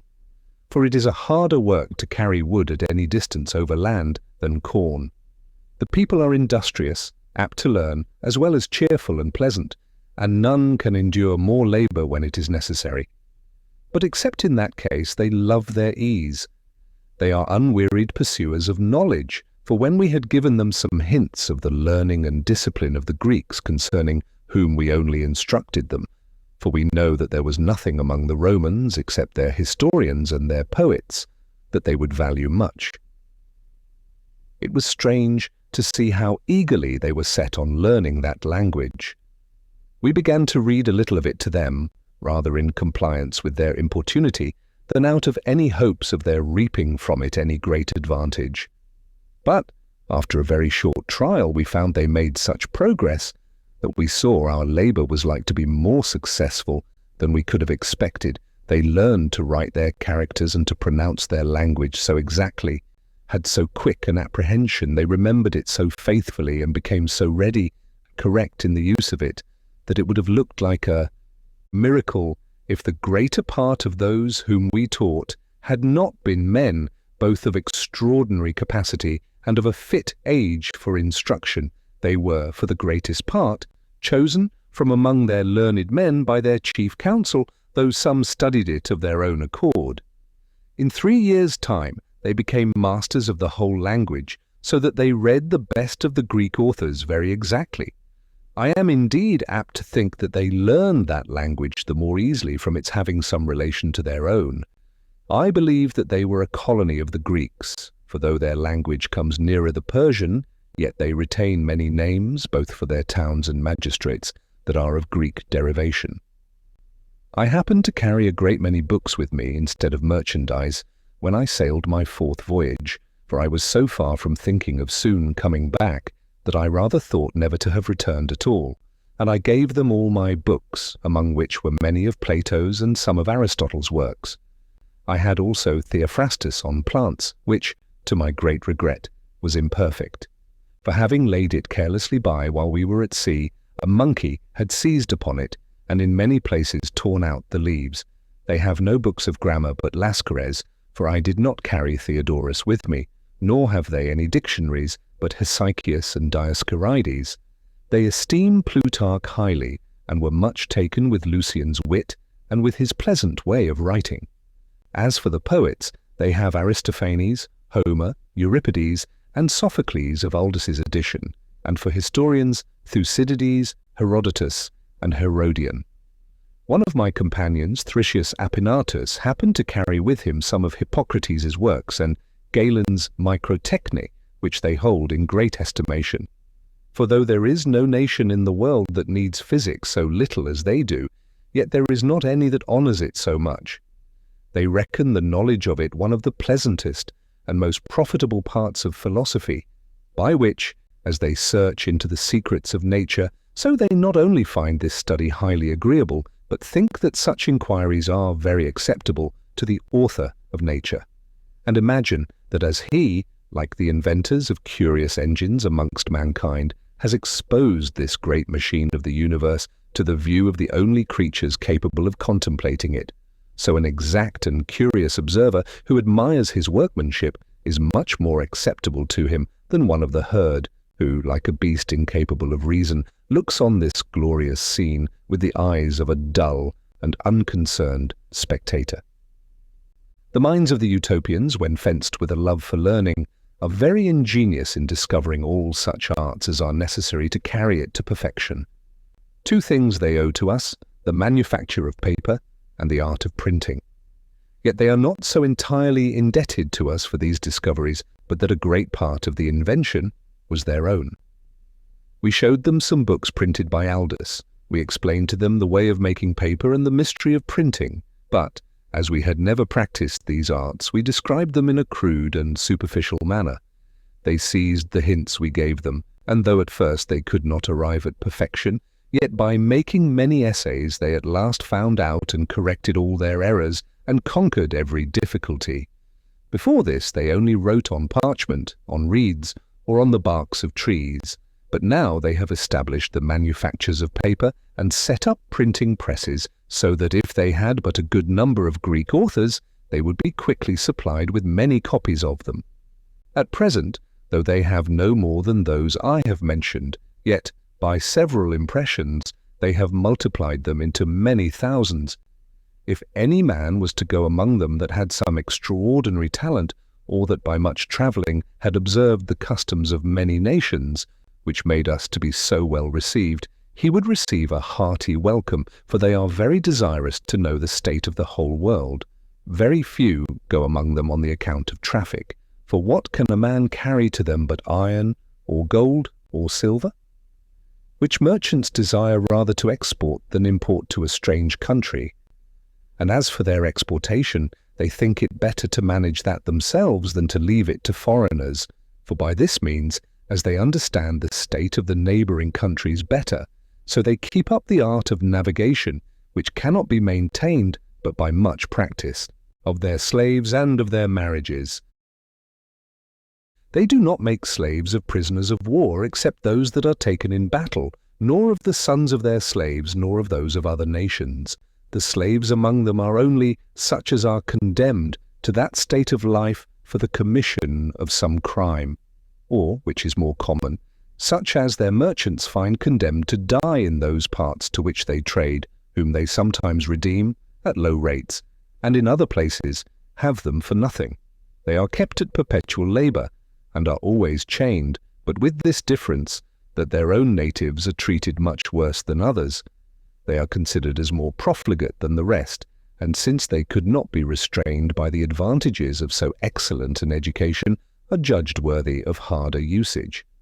Another sort of slaves are the poor of the neighboring countries, who offer of their own accord to come and serve them. They treat these better, and use them in all other respects as well as their own countrymen, except their imposing more labor upon them, which is no hard task to those that have been accustomed to it.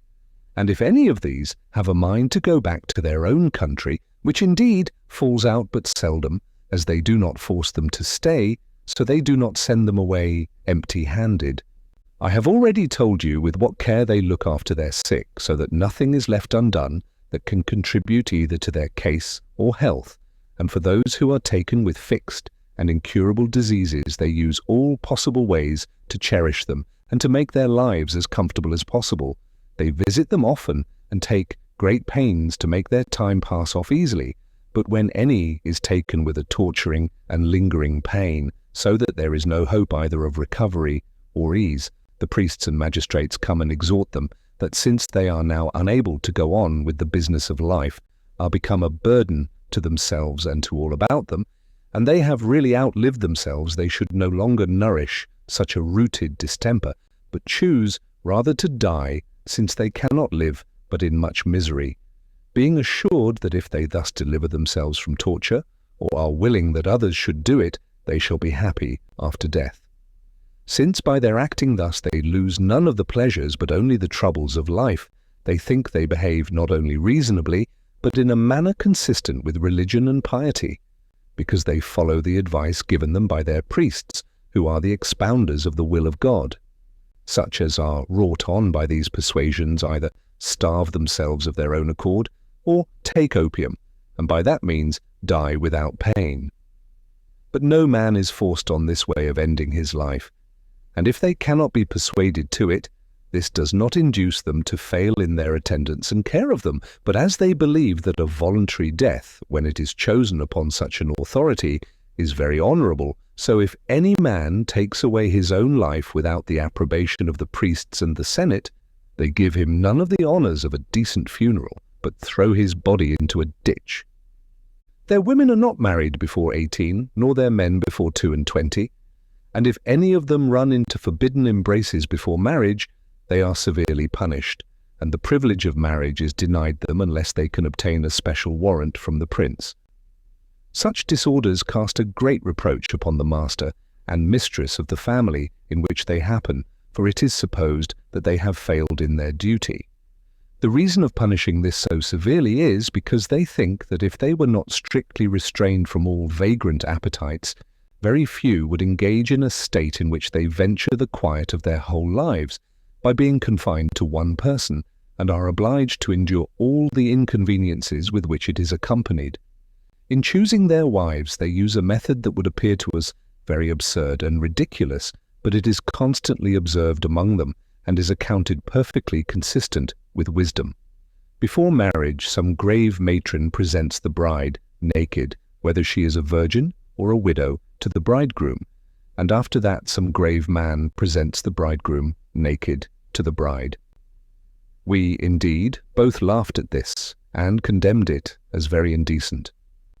But they, on the other hand, wondered at the folly of the men of all other nations, who, if they are but to buy a horse of a small value, are so cautious that they will see every part of him, and take off both his saddle and all his other tackle, that there may be no secret ulcer hid under any of them,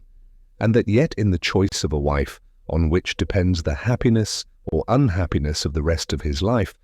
a man should venture upon trust, and only see about a hand's breadth of the face, all the rest of the body being covered, under which may lie hid what may be contagious as well as loathsome. All men are not so wise as to choose a woman only for her good qualities, and even wise men consider the body as that which adds not a little to the mind, and it is certain there may be some such deformity covered with clothes as may totally alienate a man from his wife when it is too late to part with her. If such a thing is discovered after marriage, a man has no remedy but patience. They therefore think it is reasonable that there should be good provision made against such mischievous frauds. There was so much the more reason for them to make a regulation in this matter, because they are the only people of those parts that neither allow of polygamy nor of divorces, except in the case of adultery or insufferable perverseness, for in these cases the Senate dissolves the marriage and grants the injured person leave to marry again. But the guilty are made infamous, and are never allowed the privilege of a second marriage. None are suffered to put away their wives against their wills, from any great calamity that may have fallen on their persons, for they look on it as the height of cruelty and treachery to abandon either of the married persons when they need most the tender care of their consort, and that chiefly in the case of old age, which, as it carries many diseases along with it, so it is a disease of itself.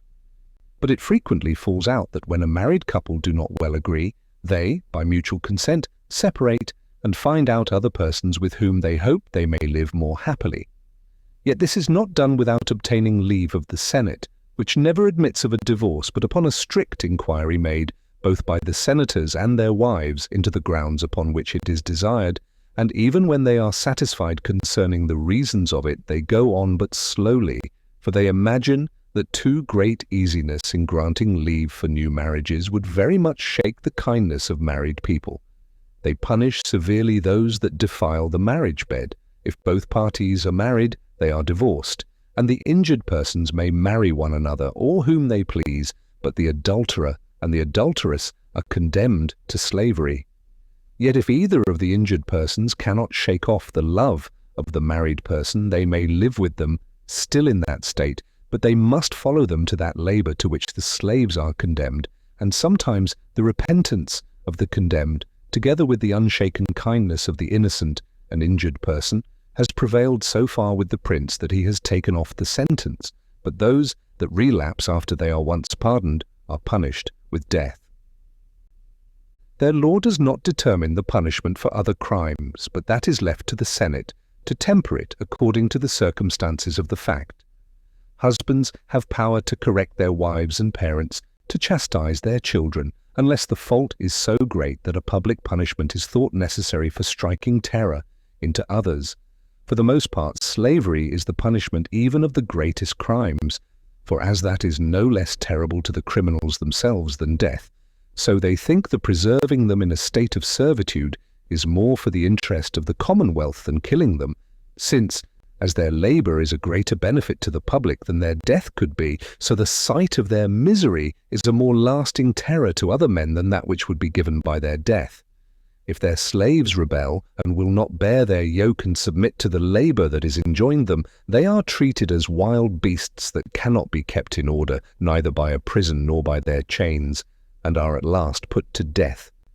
But those who bear their punishment patiently, and are so much wrought on by that pressure that lies so hard on them, that it appears they are really more troubled for the crimes they have committed than for the miseries they suffer, are not out of hope, but that, at last, either the prince will, by his prerogative, or the people, by their intercession, restore them again to their liberty, or at least very much mitigate their slavery. He that tempts a married woman to adultery is no less severely punished than he that commits it, for they believe that a deliberate design to commit a crime is equal to the fact itself, since its not taking effect does not make the person that miscarried in his attempt at all the less guilty. They take great pleasure in fools, and as it is thought a base and unbecoming thing to use them ill, so they do not think it amiss for people to divert themselves with their folly. And in their opinion, this is a great advantage to the fools themselves. For if men were so sullen and severe as not at all to please themselves with their ridiculous behavior and foolish sayings, which is all that they can do to recommend themselves to others, it could not be expected that they would be so well provided for, nor so tenderly used as they must otherwise be. If any man should reproach another for his being misshaped or imperfect in any part of his body, it would not at all be thought a reflection on the person so treated, but it would be accounted scandalous in him that had upbraided another with what he could not help. it is thought a sign of a sluggish and sordid mind not to preserve carefully one's natural beauty. But it is likewise infamous among them to use paint. They all see that no beauty recommends a wife so much to her husband as the probity of her life and her obedience. For as some few are caught and held only by beauty, so all are attracted by the other excellencies which charm all the world. As they fright men from committing crimes by punishments, so they invite them to the love of virtue by public honours. Therefore they erect statues to the memories of such worthy men as have deserved well of their country, and set these in their marketplaces, both to perpetuate the remembrance of their actions and to be an incitement to their posterity to follow their example. If any man aspires to any office, he is sure never to compass it. They all live easily together, for none of the magistrates are either insolent or cruel to the people. They affect rather to be called fathers, and by being really so they well deserve the name. And the people pay them all the marks of honour the more freely, because none are exacted from them. The prince himself has no distinction, either of garments or of a crown, but is only distinguished by a sheaf of corn carried before him, as the high priest is also known by his being preceded by a person carrying a wax light.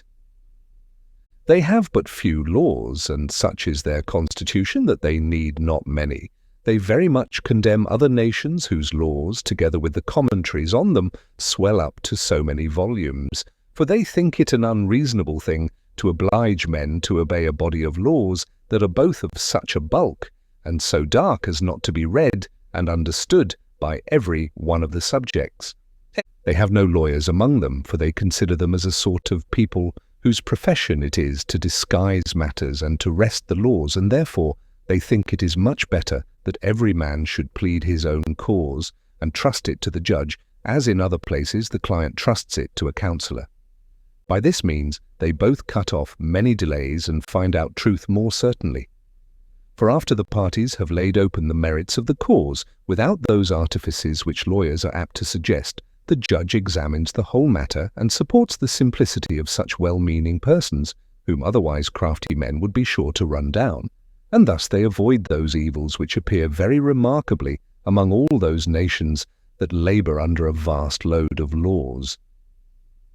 Every one of them is skilled in their law, for, as it is a very short study, so the plainest meaning of which words are capable is always the sense of their laws, and they argue thus: all laws are promulgated for this end, that every man may know his duty, and therefore the plainest and most obvious sense of the words is that which ought to be put upon them, since a more refined exposition cannot be easily comprehended, and would only serve to make the laws become useless to the greater part of mankind, and especially to those who need most the direction of them.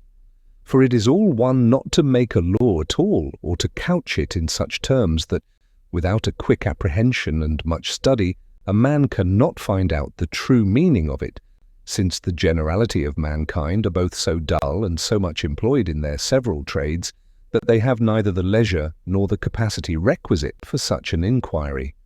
Some of their neighbours, who are masters of their own liberties, having long ago, by the assistance of the Utopians, shaken off the yoke of tyranny, and being much taken with those virtues which they observe among them, have come to desire that they would send magistrates to govern them, some changing them every year, and others every 5 years. At the end of their government, they bring them back to Utopia with great expressions of honour and esteem, and carry away others to govern in their stead. In this they seem to have fallen upon a very good expedient for their own happiness and safety, for since the good or ill condition of a nation depends so much upon their magistrates, they could not have made a better choice than by pitching on men whom no advantages can bias. For wealth is of no use to them, since they must so soon go back to their own country, and they, being strangers among them, are not engaged in any of their heats or animosities. And it is certain that when public judicatories are swayed, either by avarice or partial affections, there must follow a dissolution of justice, the chief sinew of society. The Utopians call those nations that come and ask magistrates from them neighbours, but those to whom they have been of more particular service, friends. And as all other nations are perpetually either making leagues or breaking them, they never enter into an alliance with any state. They think leagues are useless things and believe that if the common ties of humanity do not knit men together, the faith of promises will have no great effect. And they are the more confirmed in this by what they see among the nations round about them, who are no strict observers of leagues and treaties. We know how religiously they are observed in Europe, more particularly where the Christian doctrine is received, among whom they are sacred and inviolable, which is partly owing to the justice and goodness of the princes themselves, and partly to the reverence they pay to the popes, who, as they are the most religious observers of their own promises, so they exhort all other princes to perform theirs, and, when fainter methods do not prevail, they compel them to it by the severity of the pastoral censure, and think that it would be the most indecent thing possible if men who are particularly distinguished by the title of the faithful should not religiously keep the faith of their treaties.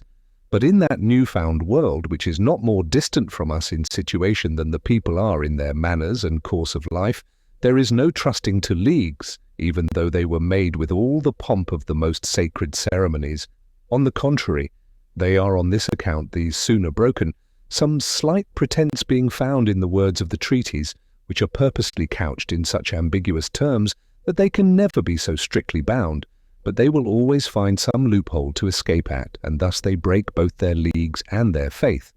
And this is done with such impudence that those very men who value themselves on having suggested these expedients to their princes would, with a haughty scorn, declaim against such craft, or, to speak plainer, such fraud and deceit, if they found private men make use of it in their bargains, and would readily say that they deserved to be hanged.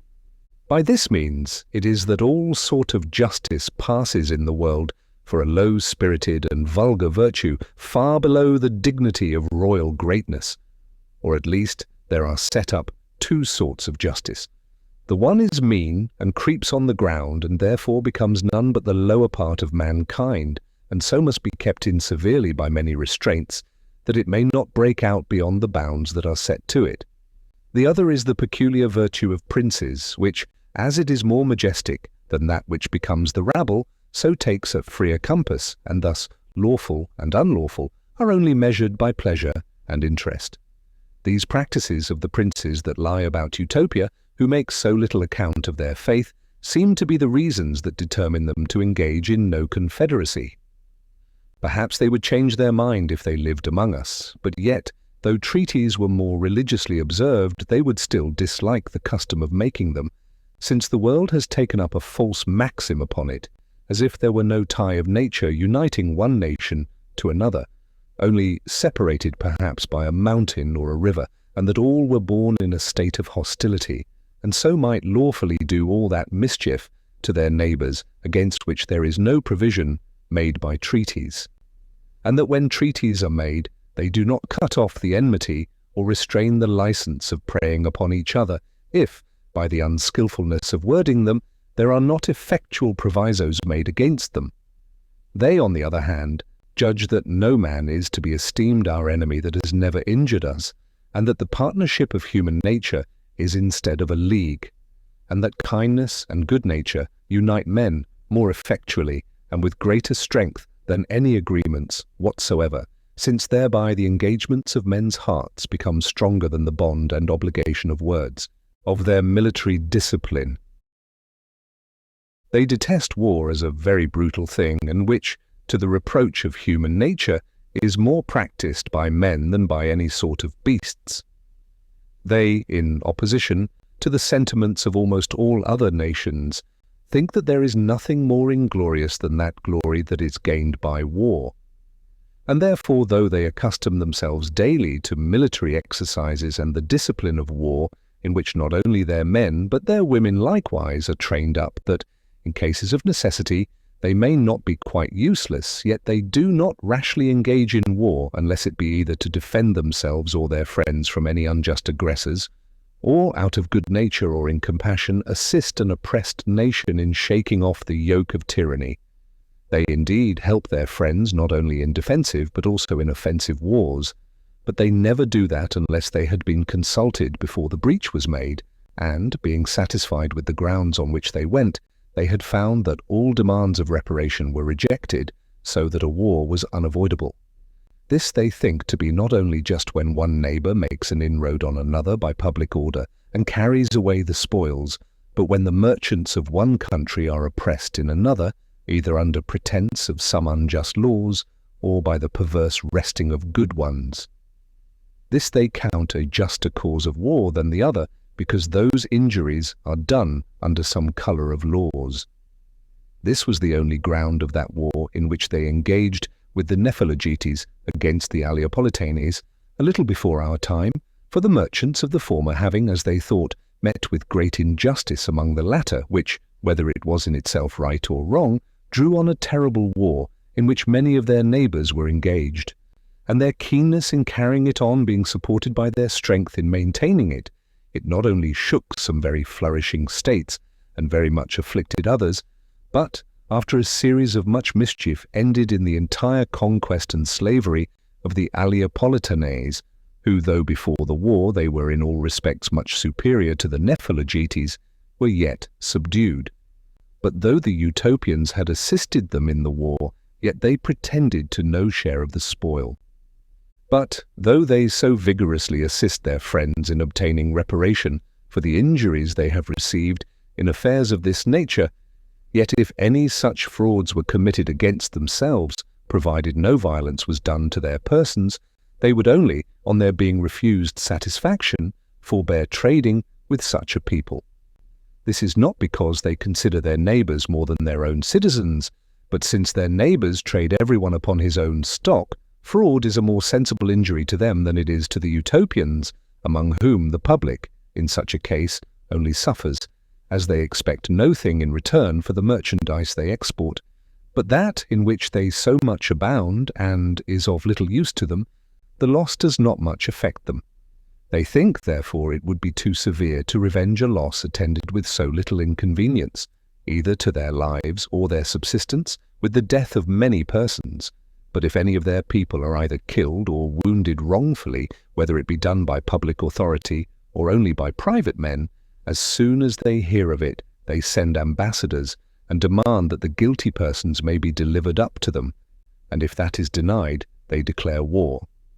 But if it be complied with, the offenders are condemned either to death or slavery.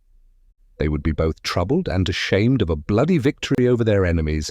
and think it would be as foolish a purchase as to buy the most valuable goods at too high a rate. And in no victory do they glory so much as in that which is gained by dexterity and good conduct without bloodshed. In such cases they appoint public triumphs and erect trophies to the honour of those who have succeeded. For then do they reckon that a man acts suitably to his nature when he conquers his enemy in such a way as that no other creature but a man could be capable of, and that is by the strength of his understanding. Bears, lions, boars, wolves, and dogs, and all other animals employ their bodily force one against another, in which, as many of them are superior to men, both in strength and fierceness, so they are all subdued by his reason and understanding. The only design of the Utopians in war is to obtain that by force which, if it had been granted them in time, would have prevented the war, or, if that cannot be done, to take so severe a revenge on those that have injured them that they may be terrified from doing the like for the time to come. By these ends they measure all their designs and manage them so that it is visible that the appetite of fame or vainglory does not work so much on there as a just care of their own security. As soon as they declare war, they take care to have a great many schedules that are sealed with their common seal, affixed in the most conspicuous places of their enemy's country.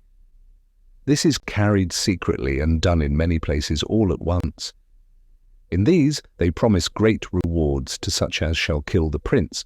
and lesser in proportion to such as shall kill any other persons who are those on whom, next to the prince himself, they cast the chief balance of the war, and they double the sum to him that instead of killing the person so marked out, shall take him alive, and put him in their hands. They offer not only indemnity, but rewards to such of the persons themselves that are so marked, if they will act against their countrymen. By this means, those that are named in their schedules become not only distrustful of their fellow citizens, but are jealous of one another, and are much distracted by fear and danger, for it has often fallen out that many of them, and even the prince himself, have been betrayed by those in whom they have trusted most. For the rewards that the Utopians offer are so immeasurably great that there is no sort of crime to which men cannot be drawn by them.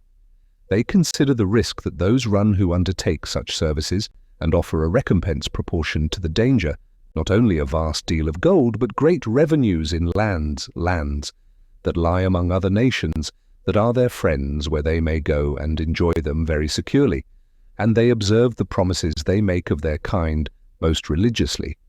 They very much approve of this way of corrupting their enemies, though it appears to others to be base and cruel, but they look on it as a wise course to make an end of what would be otherwise a long war, without so much as hazarding one battle to decide it. They think it likewise an act of mercy and love to mankind to prevent the great slaughter of those that must otherwise be killed in the progress of the war, both on their own side and on that of their enemies, by the death of a few that are most guilty, and that in so doing they are kind even to their enemies, and pity them no less than their own people, as knowing that the greater part of them do not engage in the war of their own accord, but are driven into it by the passions of their prince. If this method does not succeed with them, then they sow seeds of contention among their enemies, and animate the prince's brother or some of the nobility to aspire to the crown. If they cannot disunite them by domestic broils, then they engage their neighbours against them, and make them set on foot some old pretensions, which are never wanting to princes when they have occasion for them. These they plentifully supply with money, though but very sparingly with any auxiliary troops.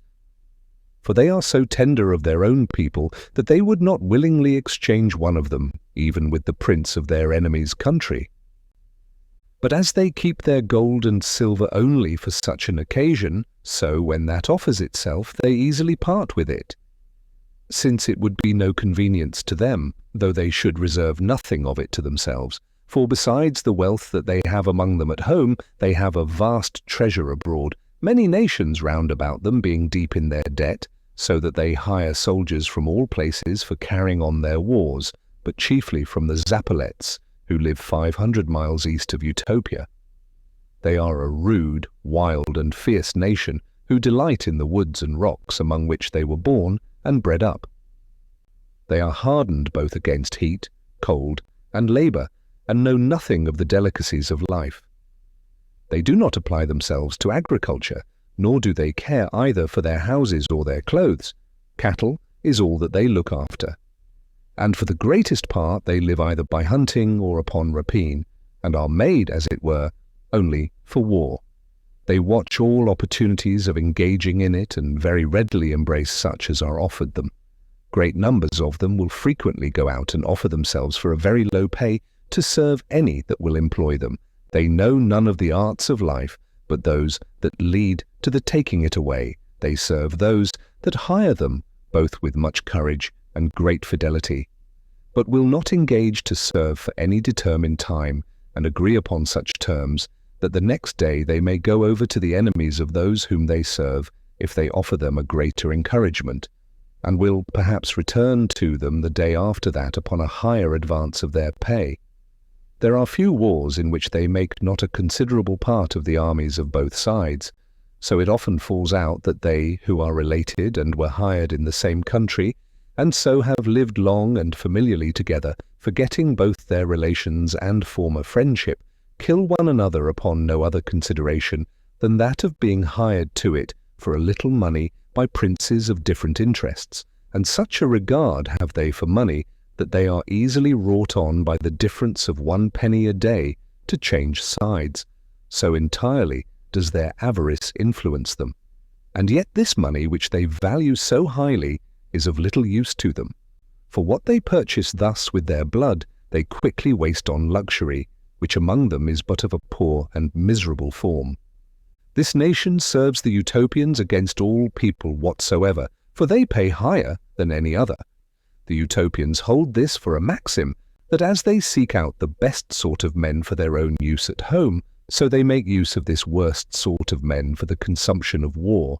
and therefore they hire them with the offers of vast rewards to expose themselves to all sorts of hazards, out of which the greater part never returns to claim their promises, yet they make them good most religiously to such as escape. This animates them to adventure again whenever there is occasion for it. For the Utopians are not at all troubled how many of these happen to be killed, and reckon it a service done to mankind if they could be a means to deliver the world from such a lewd and vicious sort of people that seem to have run together as to the drain of human nature. Next to these, they are served in their wars with those upon whose account they undertake them, and with the auxiliary troops of their other friends, to whom they join a few of their own people, and send some man of eminent and approved virtue to command in chief. There are two sent with him, who, during his command, are but private men, but the first is to succeed him if he should happen to be either killed or taken, and in case of the like misfortune to him, the third comes in his place. And thus they provide against all events, that such accidents as may befall their generals may not endanger their armies. When they draw out troops of their own people, they take such out of every city as freely offer themselves, for none are forced to go against their wills, since they think that if any man is pressed that wants courage, he will not only act faintly, but by his cowardice dishearten others. But if an invasion is made on their country, they make use of such men, if they have good bodies, though they are not brave, and either put them aboard their ships, or place them on the walls of their towns, that being so posted, they may find no opportunity of flying away, and thus either shame, the heat of action, or the impossibility of flying, bears down their cowardice. They often make a virtue of necessity, and behave themselves well, because nothing else is left them, but as they force no man to go into any foreign war against his will, so they do not hinder those women who are willing to go along with their husbands. On the contrary, they encourage and praise them, and they stand often next their husbands in the front of the army. They also place together those who are related parents and children, kindred, and those that are mutually allied near one another, that those whom nature has inspired with the greatest zeal for assisting one another may be the nearest and readiest to do it. And it is matter of great reproach if husband or wife survive one another, or if a child survives his parent, and therefore when they come to be engaged in action, they continue to fight to the last man if their enemies stand before them. And as they use all prudent methods to avoid the endangering their own men, and if it is possible, let all the action and danger fall upon the troops that they hire. So if it becomes necessary for themselves to engage, the charge increases by degrees, and as they continue in action, they grow more obstinate and press harder upon the enemy, insomuch that they will much sooner die than give ground, for the certainty that their children will be well looked after when they are dead frees them from all that anxiety concerning them which often masters men of great courage, and thus they are animated by a noble and invincible resolution. Their skill in military affairs increases their courage, and the wise sentiments which, according to the laws of their country, are instilled into them in their education, give additional vigour to their minds. For as they do not undervalue life so as prodigally to throw it away, they are not so indecently fond of it as to preserve it by base and unbecoming methods. In the greatest heat of action, the bravest of their youth, who have devoted themselves to that service, single out the general of their enemies, set on him either openly or by ambuscade, pursue him everywhere, and when spent and wearied out, are relieved by others who never give over the pursuit, either attacking him with close weapons when they can get near him, or with those which wound at a distance when others get in between them. So that unless he secures himself by flight, they seldom fail at last to kill or to take him prisoner. When they have obtained a victory, they kill as few as possible, and are much more bent on taking many prisoners than on killing those that fly before them. Nor do they ever let their men so loose in the pursuit of their enemies as not to retain an entire body still in order. so that if they have been forced to engage the last of their battalions before they could gain the day, they will rather let their enemies all escape than pursue them when their own army is in disorder. Remembering well what has often fallen out to themselves, that when the main body of their army has been quite defeated and broken, when their enemies, imagining the victory obtained, have let themselves loose into an irregular pursuit, a few of them that lay for a reserve, waiting a fit opportunity, have fallen on them in their chase, and when straggling in disorder and apprehensive of no danger, but counting the day their own, have turned the whole action, and, wresting out of their hands a victory that seemed certain and undoubted, while the vanquished have suddenly become victorious. It is hard to tell whether they are more dexterous in laying or avoiding ambushes. They sometimes seem to fly when it is far from their thoughts, and when they intend to give ground, they do it so that it is very hard to find out their design. If they see they are ill-posted, or are like to be overpowered by numbers, they then either march off in the night with great silence, or by some stratagem delude their enemies. If they retire in the daytime, they do it in such order that it is no less dangerous to fall upon them in a retreat than in a march. They fortify their camps with a deep and large trench, and throw up the earth that is dug out of it for a wall. Nor do they employ only their slaves in this, but the whole army works at it, except those that are then upon the guard, so that when so many hands are at work, a great line and a strong fortification is finished in so short a time that it is scarce credible. Their armour is very strong for defence, and yet is not so heavy as to make them uneasy in their marches. They can even swim with it. All that are trained up to war practice swimming. Both horse and foot make great use of arrows and are very expert. They have no swords, but fight with a pole-axe that is both sharp and heavy, by which they thrust or strike down an enemy. They are very good at finding out warlike machines, and disguise them so well that the enemy does not perceive them till he feels the use of them, so that he cannot prepare such a defence as would render them useless. The chief consideration had in the making them is that they may be easily carried and managed.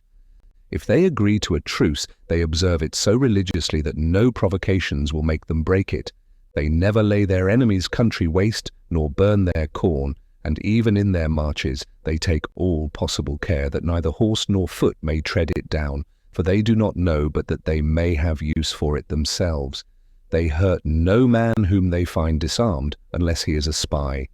When a town is surrendered to them, they take it into their protection, and when they carry a place by storm, they never plunder it, but put those only to the sword that oppose the rendering of it up, and make the rest of the garrison slaves, but for the other inhabitants they do them no hurt. And if any of them had advised a surrender, they give them good rewards out of the estates of those that they condemn, and distribute the rest among their auxiliary troops, but they themselves take no share of the spoil. When a war is ended, they do not oblige their friends to reimburse their expenses, but they obtain them of the conquered, either in money, which they keep for the next occasion, or in lands, ducats a year. They send some of their own people to receive these revenues, who have orders to live magnificently and like princes, by which means they consume much of it upon the place, and either bring over the rest to Utopia, or lend it to that nation in which it lies. This they most commonly do, unless some great occasion, which falls out but very seldom, should oblige them to call for it all. It is out of these lands that they assign rewards to such as they encourage to adventure on desperate attempts. If any prince that engages in war with them is making preparations for invading their country, they prevent him and make his country the seat of the war, for they do not willingly suffer any war to break in upon their island, and if that should happen, they would only defend themselves by their own people, but would not call for auxiliary troops to their assistance. Of the religions of the Utopians. There are several sorts of religions, not only in different parts of the island, but even in every town, some worshipping the sun, others the moon or one of the planets. Some worship such men as have been eminent in former times for virtue or glory, not only as ordinary deities, but as the supreme God. Yet the greater and wiser sort of them worship none of these, but adore one eternal, invisible, infinite, and incomprehensible deity.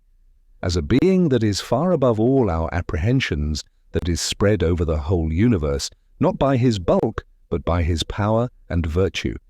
Him they call the Father of all, and acknowledge that the beginnings, the increase, the progress, the vicissitudes, and the end of all things come only from him,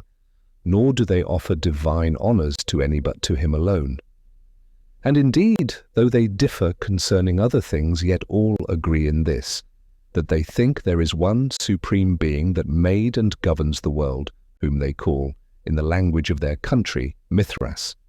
They differ in this, that one thinks the God whom he worships is this supreme being, and another thinks that his idol is that God, but they all agree in one principle, that whoever is this supreme being, he is also that great essence, to whose glory and majesty all honours are ascribed by the consent of all nations. By degrees they fall off from the various superstitions that are among them, and grow up to that one religion that is the best and most in request. And there is no doubt to be made but that all the others had vanished long ago, if some of those who advised them to lay aside their superstitions had not met with some unhappy accidents, which, being considered as inflicted by heaven, made them afraid that the God whose worship had like to have been abandoned had interposed and revenged themselves on those who despised their authority. After they had heard from us an account of the doctrine, the course of life, and the miracles of Christ, and of the wonderful constancy of so many martyrs, whose blood, so willingly offered up by them, was the chief occasion of spreading their religion over a vast number of nations, it is not to be imagined how inclined they were to receive it. I shall not determine whether this proceeded from any secret inspiration of God, or whether it was because it seemed so favourable to that community of goods, which is an opinion so particular as well as so dear to them. Since they perceived that Christ and his followers lived by that rule, and that it was still kept up in some communities among the sincerest sort of Christians, from whichsoever of these motives it might be, true it is, that many of them came over to our religion, and were initiated into it by baptism. But as 2 of our number were dead, so none of the 4 that survived were in priests' orders, we therefore could only baptize them, so that, to our great regret, they could not partake of the other sacraments, that can only be administered by priests, but they are instructed concerning them and long most vehemently for them. They have had great disputes among themselves whether one chosen by them to be a priest would not be thereby qualified to do all the things that belong to that character, even though he had no authority derived from the Pope, and they seemed to be resolved to choose some for that employment, but they had not done it when I left them. Those among them that have not received our religion do not fright any from it, and use none ill that goes over to it, so that all the while I was there, one man was only punished on this occasion. He, being newly baptized, did, notwithstanding all that we could say to the contrary, dispute publicly concerning the Christian religion, with more zeal than discretion, and with so much heat, that he not only preferred our worship to theirs, but condemned all their rites as profane, and cried out against all that adhered to them as impious and sacrilegious persons, that were to be damned to everlasting burnings. Upon his having frequently preached in this manner he was seized, and after trial he was condemned to banishment, not for having disparaged their religion, but for his inflaming the people to sedition. For this is one of their most ancient laws, that no man ought to be punished for his religion. At the first constitution of their government, Utopia, having understood that before his coming among them, the old inhabitants had been engaged in great quarrels concerning religion, by which they were so divided among themselves, that he found it an easy thing to conquer them, since, instead of uniting their forces against him, every different party in religion fought by themselves. After he had subdued them, he made a law that every man might be of what religion he pleased, and might endeavour to draw others to it by the force of argument, and by amicable and modest ways, but without bitterness against those of other opinions, but that he ought to use no other force but that of persuasion, and was neither to mix with it reproaches nor violence, and such as did otherwise were to be condemned to banishment or slavery. This law was made by Utopia not only for preserving the public peace, which he saw suffered much by daily contentions and irreconcilable heats, but because he thought the interest of religion itself required it. He judged it not fit to determine anything rashly, and seemed to doubt whether those different forms of religion might not all come from God, who might inspire man in a different manner, and be pleased with this variety. He therefore thought it indecent and foolish for any man to threaten and terrify another, to make him believe what did not appear to him to be true. And supposing that only one religion was really true and the rest false, he imagined that the native force of truth would at last break forth and shine bright, if supported only by the strength of argument and attended to with a gentle and unprejudiced mind. While on the other hand, if such debates were carried on with violence and tumults, as the most wicked are always the most obstinate, so the best and most holy religion might be choked with superstition, as corn is with briars and thorns. He therefore left men wholly to their liberty, that they might be free to believe as they should see cause. Only he made a solemn and severe law against such as should so far degenerate from the dignity of human nature as to think that our souls died with our bodies, or that the world was governed by chance, without a wise overruling providence, for they all formerly believed that there was a state of rewards and punishments to the good and bad after this life, and they now look on those that think otherwise as scarce fit to be counted men, since they degrade so noble a being as the soul, and reckon it no better than a beast's. Thus they are far from looking on such men as fit for human society, or to be citizens of a well-ordered commonwealth. Since a man of such principles must needs, as oft as he dares do it, despise all their laws and customs, for there is no doubt to be made that a man who is afraid of nothing but the law, and apprehends nothing after death, will not scruple to break through all the laws of his country, either by fraud or force, when by this means he may satisfy his appetites. They never raise any that hold these maxims, either to honours or offices, nor employ them in any public trust, but despise them as men of base and sordid minds. Yet they do not punish them, because they lay this down as a maxim, that a man cannot make himself believe anything he pleases, nor do they drive any to dissemble their thoughts by threatenings, so that men are not tempted to lie or disguise their opinions, which being a sort of fraud is abhorred by the Utopians. They take care indeed to prevent their disputing in defence of these opinions, especially before the common people, but they suffer, and even encourage them to dispute concerning them in private with their priest, and other grave men, being confident that they will be cured of those mad opinions by having reason laid before them. There are many among them that run far to the other extreme, though it is neither thought an ill nor unreasonable opinion, and therefore is not at all discouraged. They think that the souls of beasts are immortal, though far inferior to the dignity of the human soul, and not capable of so great a happiness. They are almost all of them very firmly persuaded that good men will be infinitely happy in another state, so that though they are compassionate to all that are sick, yet they lament no man's death, except they see him loath to part with life, for they look on this as a very ill presage, as if the soul, conscious to itself of guilt, and quite hopeless, was afraid to leave the body, from some secret hints of approaching misery. They think that such a man's appearance before God cannot be acceptable to him, who being called on, does not go out cheerfully, but is backward and unwilling, and is, as it were, dragged to it. They are struck with horror when they see any die in this manner, and carry them out in silence and with sorrow, and praying God that he would be merciful to the errors of the departed soul. They lay the body in the ground, but when any die, cheerfully and full of hope, they do not mourn for them, but sing hymns when they carry out their bodies, and commending their souls very earnestly to God. Their whole behaviour is then rather grave than sad. They burn the body, and set up a pillar where the pile was made, with an inscription to the honour of the deceased. When they come from the funeral, they discourse of his good life and worthy actions, but speak of nothing oftener, and with more pleasure than of his serenity at the hour of death.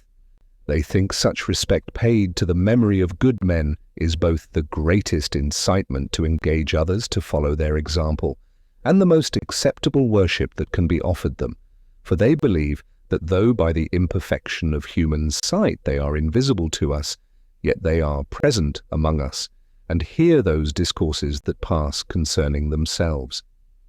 They believe it inconsistent with the happiness of departed souls not to be at liberty to be where they will,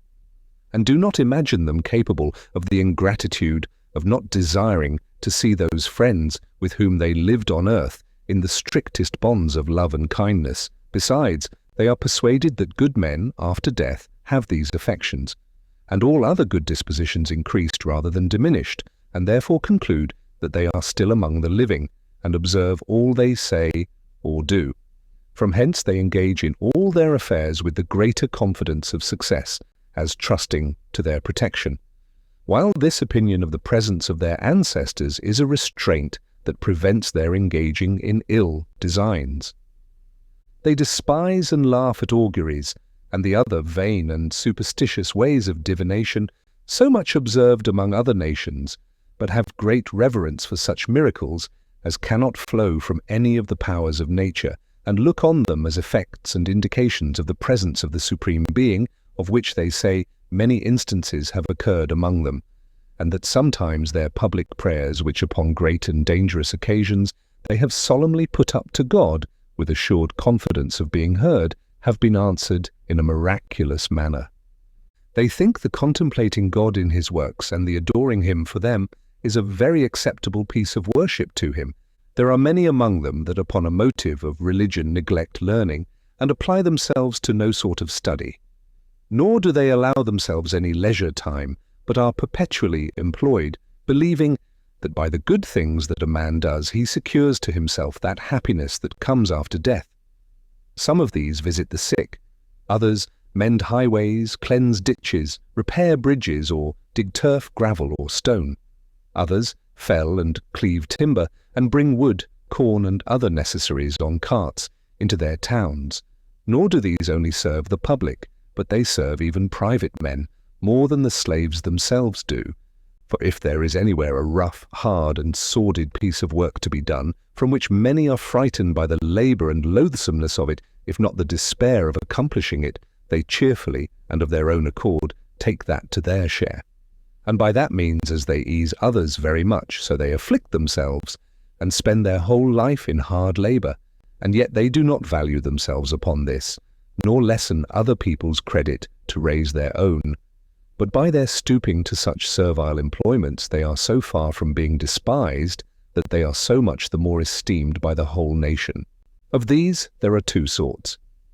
Some live unmarried and chaste, and abstain from eating any sort of flesh,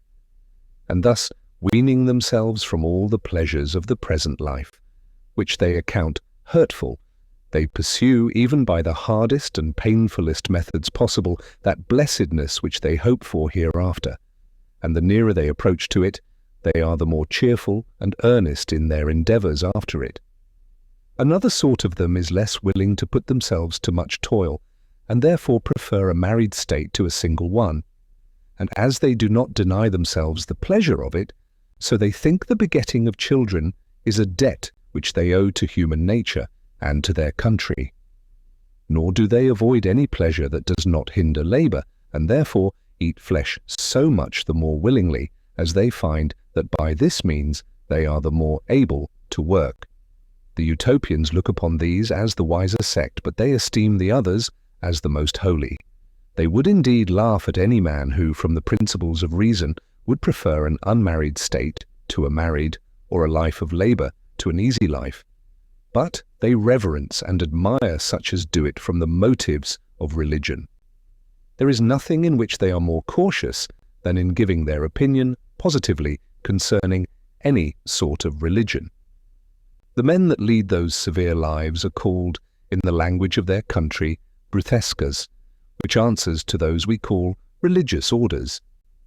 Their priests are men of eminent piety, and therefore they are but few, for there are only 13 in every town, 1 for every temple. But when they go to war, 7 of these go out with their forces, and 7 others are chosen to supply their room in their absence, but these enter again upon their employments when they return, and those who served in their absence attend upon the high priest till vacancies fall by death, for there is one set over the rest. They are chosen by the people as the other magistrates are by suffrages given in secret, for preventing of factions, and when they are chosen, they are consecrated by the college of priests. The care of all sacred things, the worship of God, and an inspection into the manners of the people are committed to them.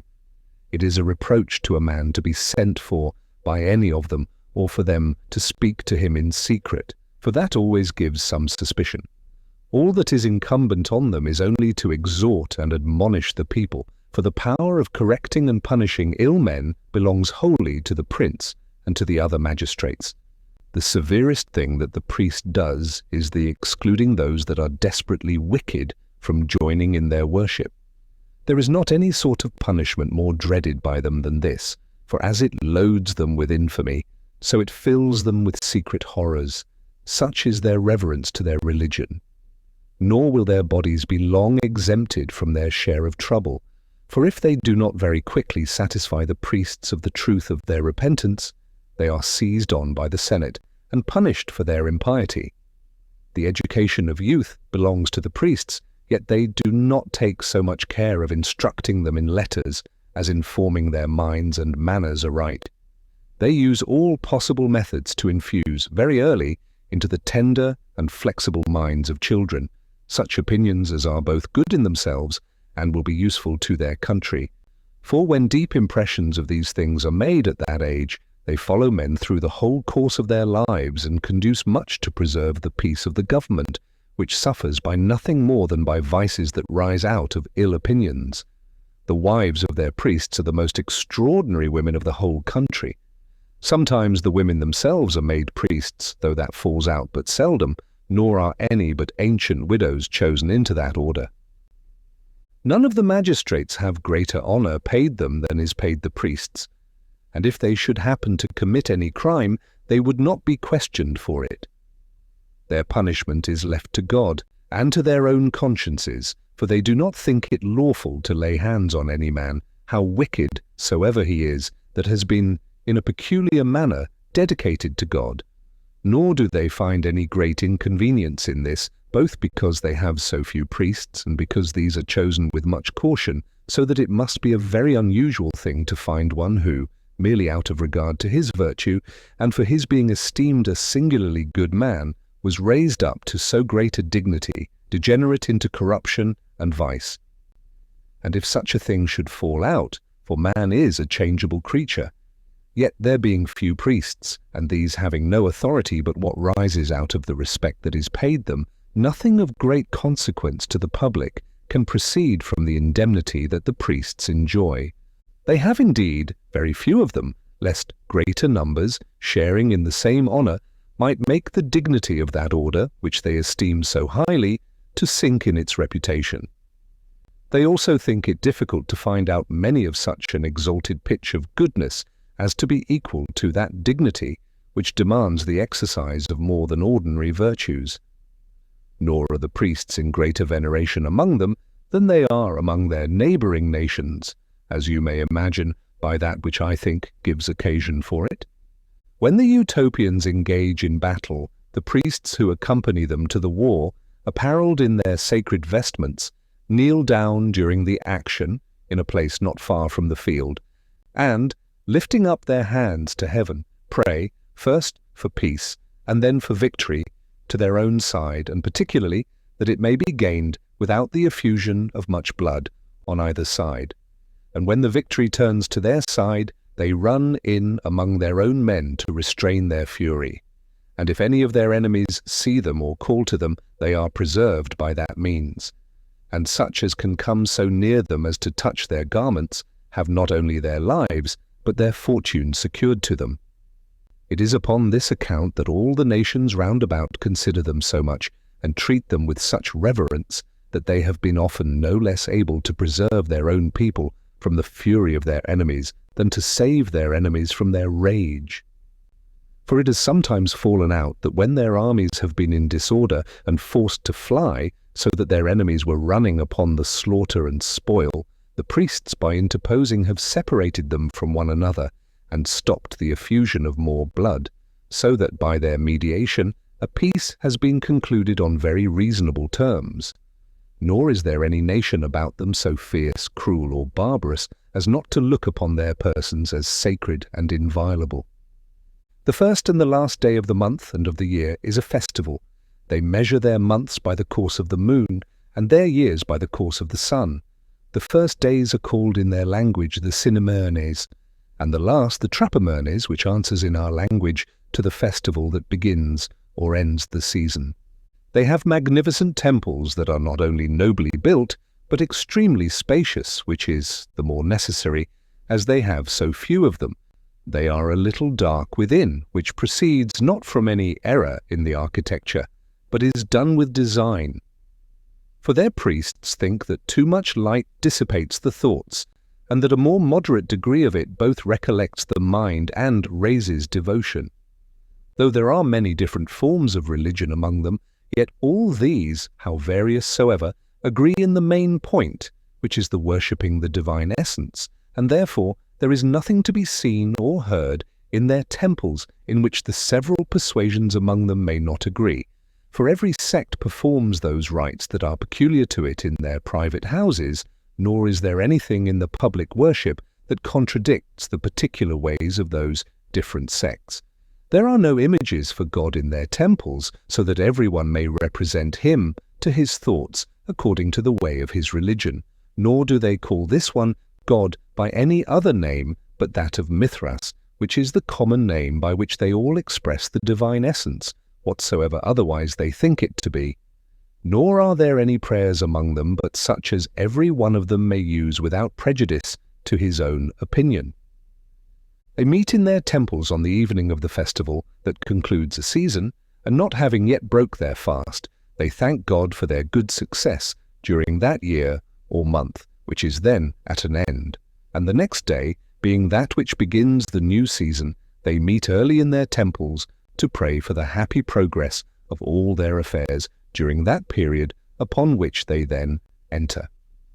In the festival which concludes the period before they go to the temple, both wives and children fall on their knees before their husbands or parents and confess everything in which they have either erred or failed in their duty, and beg pardon for it. Thus all little discontents in families are removed, that they may offer up their devotions with a pure and serene mind, for they hold it a great impiety to enter upon them with disturbed thoughts, or with a consciousness of their bearing hatred or anger in their hearts to any person whatsoever, and think that they should become liable to severe punishments if they presume to offer sacrifices without cleansing their hearts and reconciling all their differences. In the temples the two sexes are separated, the men go to the right hand and the women to the left, and the males and females all place themselves before the head and master or mistress of the family to which they belong, so that those who have the government of them at home may see their deportment in public. And they intermingle them so that the younger and the older may be set by one another. For if the younger sort were all set together, they would perhaps trifle away that time too much in which they ought to beget in themselves that religious dread of the Supreme Being which is the greatest and almost the only incitement to virtue. They offer up no living creature in sacrifice, nor do they think it suitable to the Divine Being, from whose bounty it is that these creatures have derived their lives, to take pleasure in their deaths, or the offering up their blood. They burn incense and other sweet odours, and have a great number of wax lights during their worship, not out of any imagination that such oblations can add anything to the divine nature, which even prayers cannot do, but as it is a harmless and pure way of worshipping God. So they think those sweet savours and lights, together with some other ceremonies, by a secret and unaccountable virtue, elevate men's souls, and inflame them with greater energy and cheerfulness during the divine worship. All the people appear in the temples in white garments, but the priests' vestments are party-coloured, and both the work and colours are wonderful. They are made of no rich materials, for they are neither embroidered nor set with precious stones, but are composed of the plumes of several birds, laid together with so much art and so neatly that the true value of them is far beyond the costliest materials.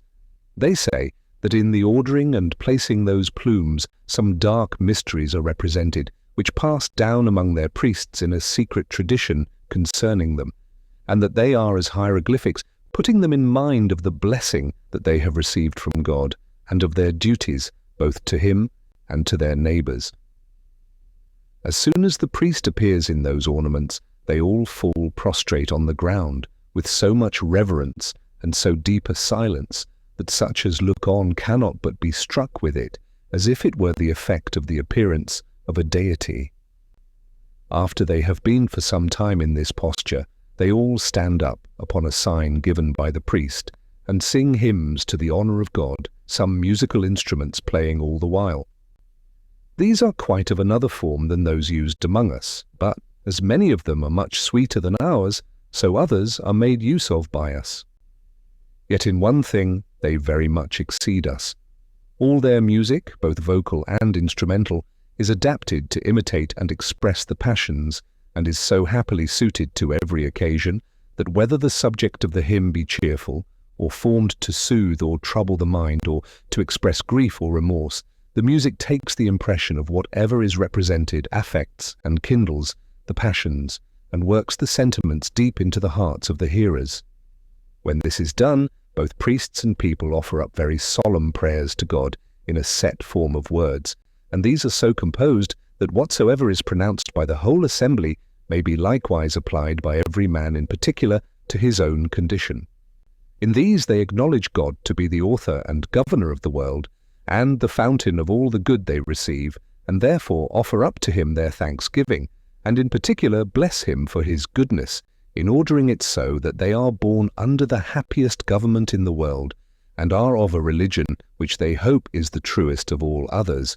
But if they are mistaken, and if there is either a better government, or a religion more acceptable to God, they implore His goodness to let them know it, vowing that they resolve to follow Him whithersoever He leads them. But if their government is the best, and their religion the truest, then they pray that He may fortify them in it, and bring all the world both to the same rules of life, and to the same opinions concerning Himself, unless, according to the unsearchableness of His mind, He is pleased with a variety of religions. Then they pray that God may give them an easy passage at last to Himself, not presuming to set limits to Him, how early or late it should be. But if it may be wished for without derogating from His supreme authority, they desire to be quickly delivered and to be taken to Himself, though by the most terrible kind of death, rather than to be detained long from seeing Him by the most prosperous course of life. When this prayer is ended, they all fall down again upon the ground, and, after a little while, they rise up, go home to dinner, and spend the rest of the day in diversion or military exercises. Thus have I described to you, as particularly as I could, the constitution of that commonwealth, which I do not only think the best in the world, but indeed the only commonwealth that truly deserves that name.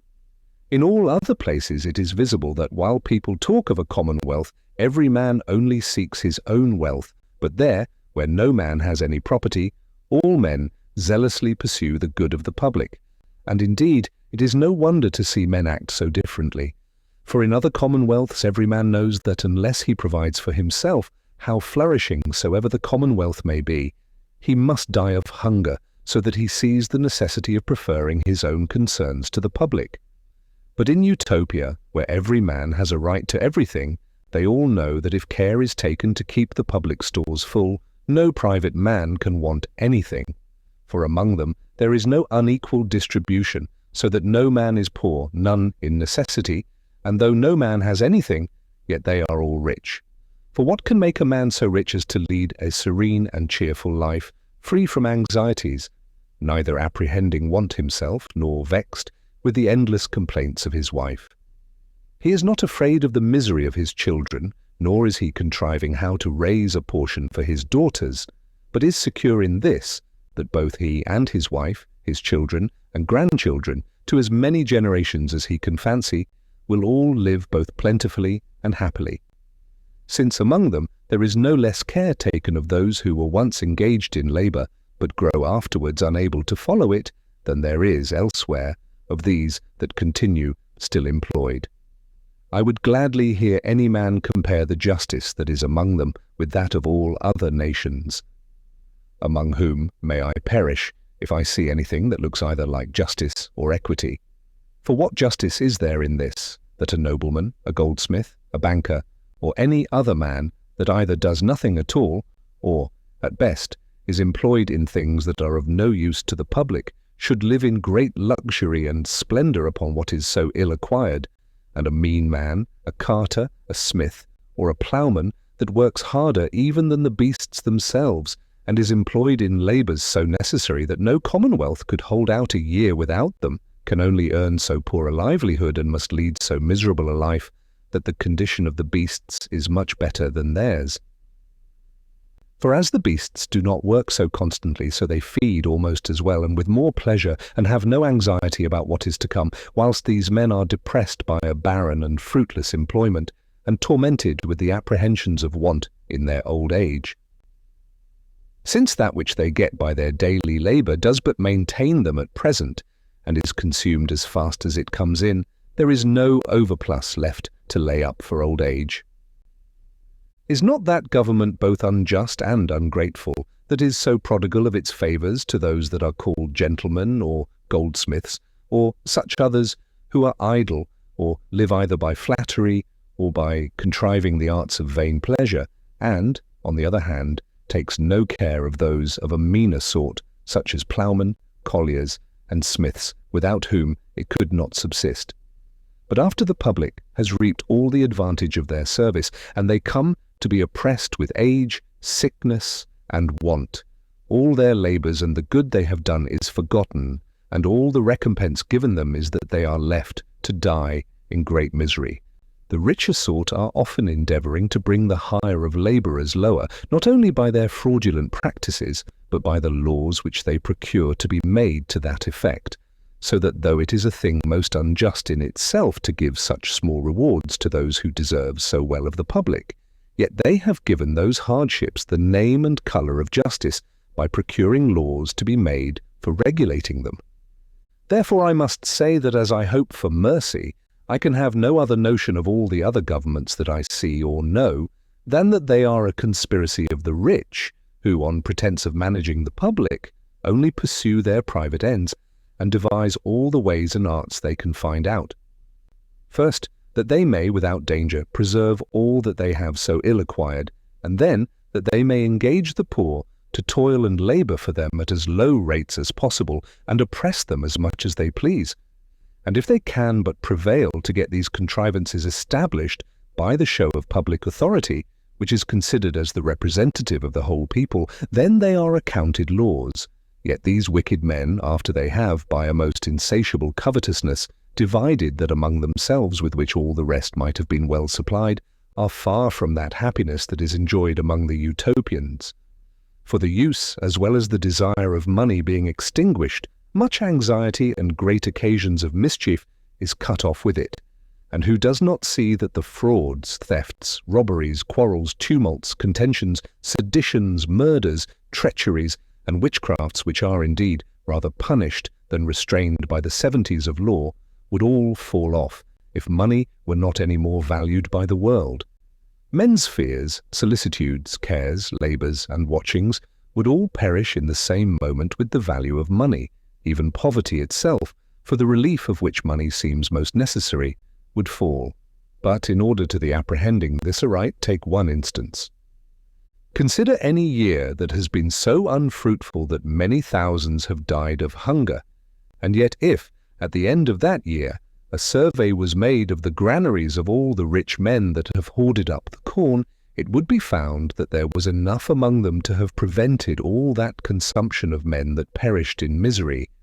and that, if it had been distributed among them, none would have felt the terrible effects of that scarcity. So easy a thing would it be to supply all the necessities of life, if that blessed thing called money, which is pretended to be invented for procuring them, was not really the only thing that obstructed their being procured. I do not doubt but rich men are sensible of this, and that they well know how much a greater happiness it is to want nothing necessary than to abound in many superfluities, and to be rescued out of so much misery than to abound with so much wealth. And I cannot think but the sense of every man's interest, added to the authority of Christ's commands, who, as he was infinitely wise, knew what was best, and was not less good in discovering it to us, would have drawn all the world over to the laws of the Utopians, if pride, that plague of human nature, that source of so much misery, did not hinder it. For this vice does not measure happiness so much by its own conveniences as by the miseries of others, and would not be satisfied with being thought a goddess, if none were left that were miserable over whom she might insult. Pride thinks its own happiness shines the brighter by comparing it with the misfortunes of other persons, that by displaying its own wealth they may feel their poverty the more sensibly. This is that infernal serpent that creeps into the breasts of mortals, and possesses them too much to be easily drawn out. And therefore I am glad that the Utopians have fallen upon this form of government, in which I wish that all the world could be so wise as to imitate them. For they have indeed laid down such a scheme and foundation of policy that as men live happily under it, so it is like to be of great continuance.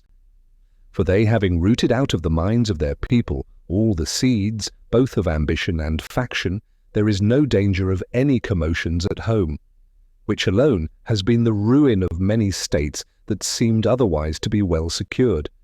But as long as they live in peace at home and are governed by such good laws, the envy of all their neighbouring princes who have often, though in vain, attempted their ruin, will never be able to put their state into any commotion or disorder. When Raphael had thus made an end of speaking, though many things occurred to me, both concerning the manners and laws of that people, that seemed very absurd, as well in their way of making war, as in their notions of religion and divine matters, together with several other particulars, but chiefly what seemed the foundation of all the rest, their living in common, without the use of money, by which all nobility, magnificence, splendour, and majesty, which, according to the common opinion, are the true ornaments of a nation, would be quite taken away. Yet since I perceived that Raphael was weary, and was not sure whether he could easily bear contradiction, remembering that he had taken notice of some who seemed to think they were bound in honour to support the credit of their own wisdom by finding out something to censure in all other men's inventions, besides their own, I only commended their constitution, and the account he had given of it in general, and so, taking him by the hand, carried him to supper, and told him I would find out some other time for examining this subject more particularly, and for discoursing more copiously upon it. And indeed I shall be glad to embrace an opportunity of doing it. In the meanwhile, though it must be confessed that he is both a very learned man, and a person who has obtained a great knowledge of the world, I cannot perfectly agree to everything he has related. However, there are many things in the commonwealth of Utopia that I rather wish than hope to see followed in our governments. The end.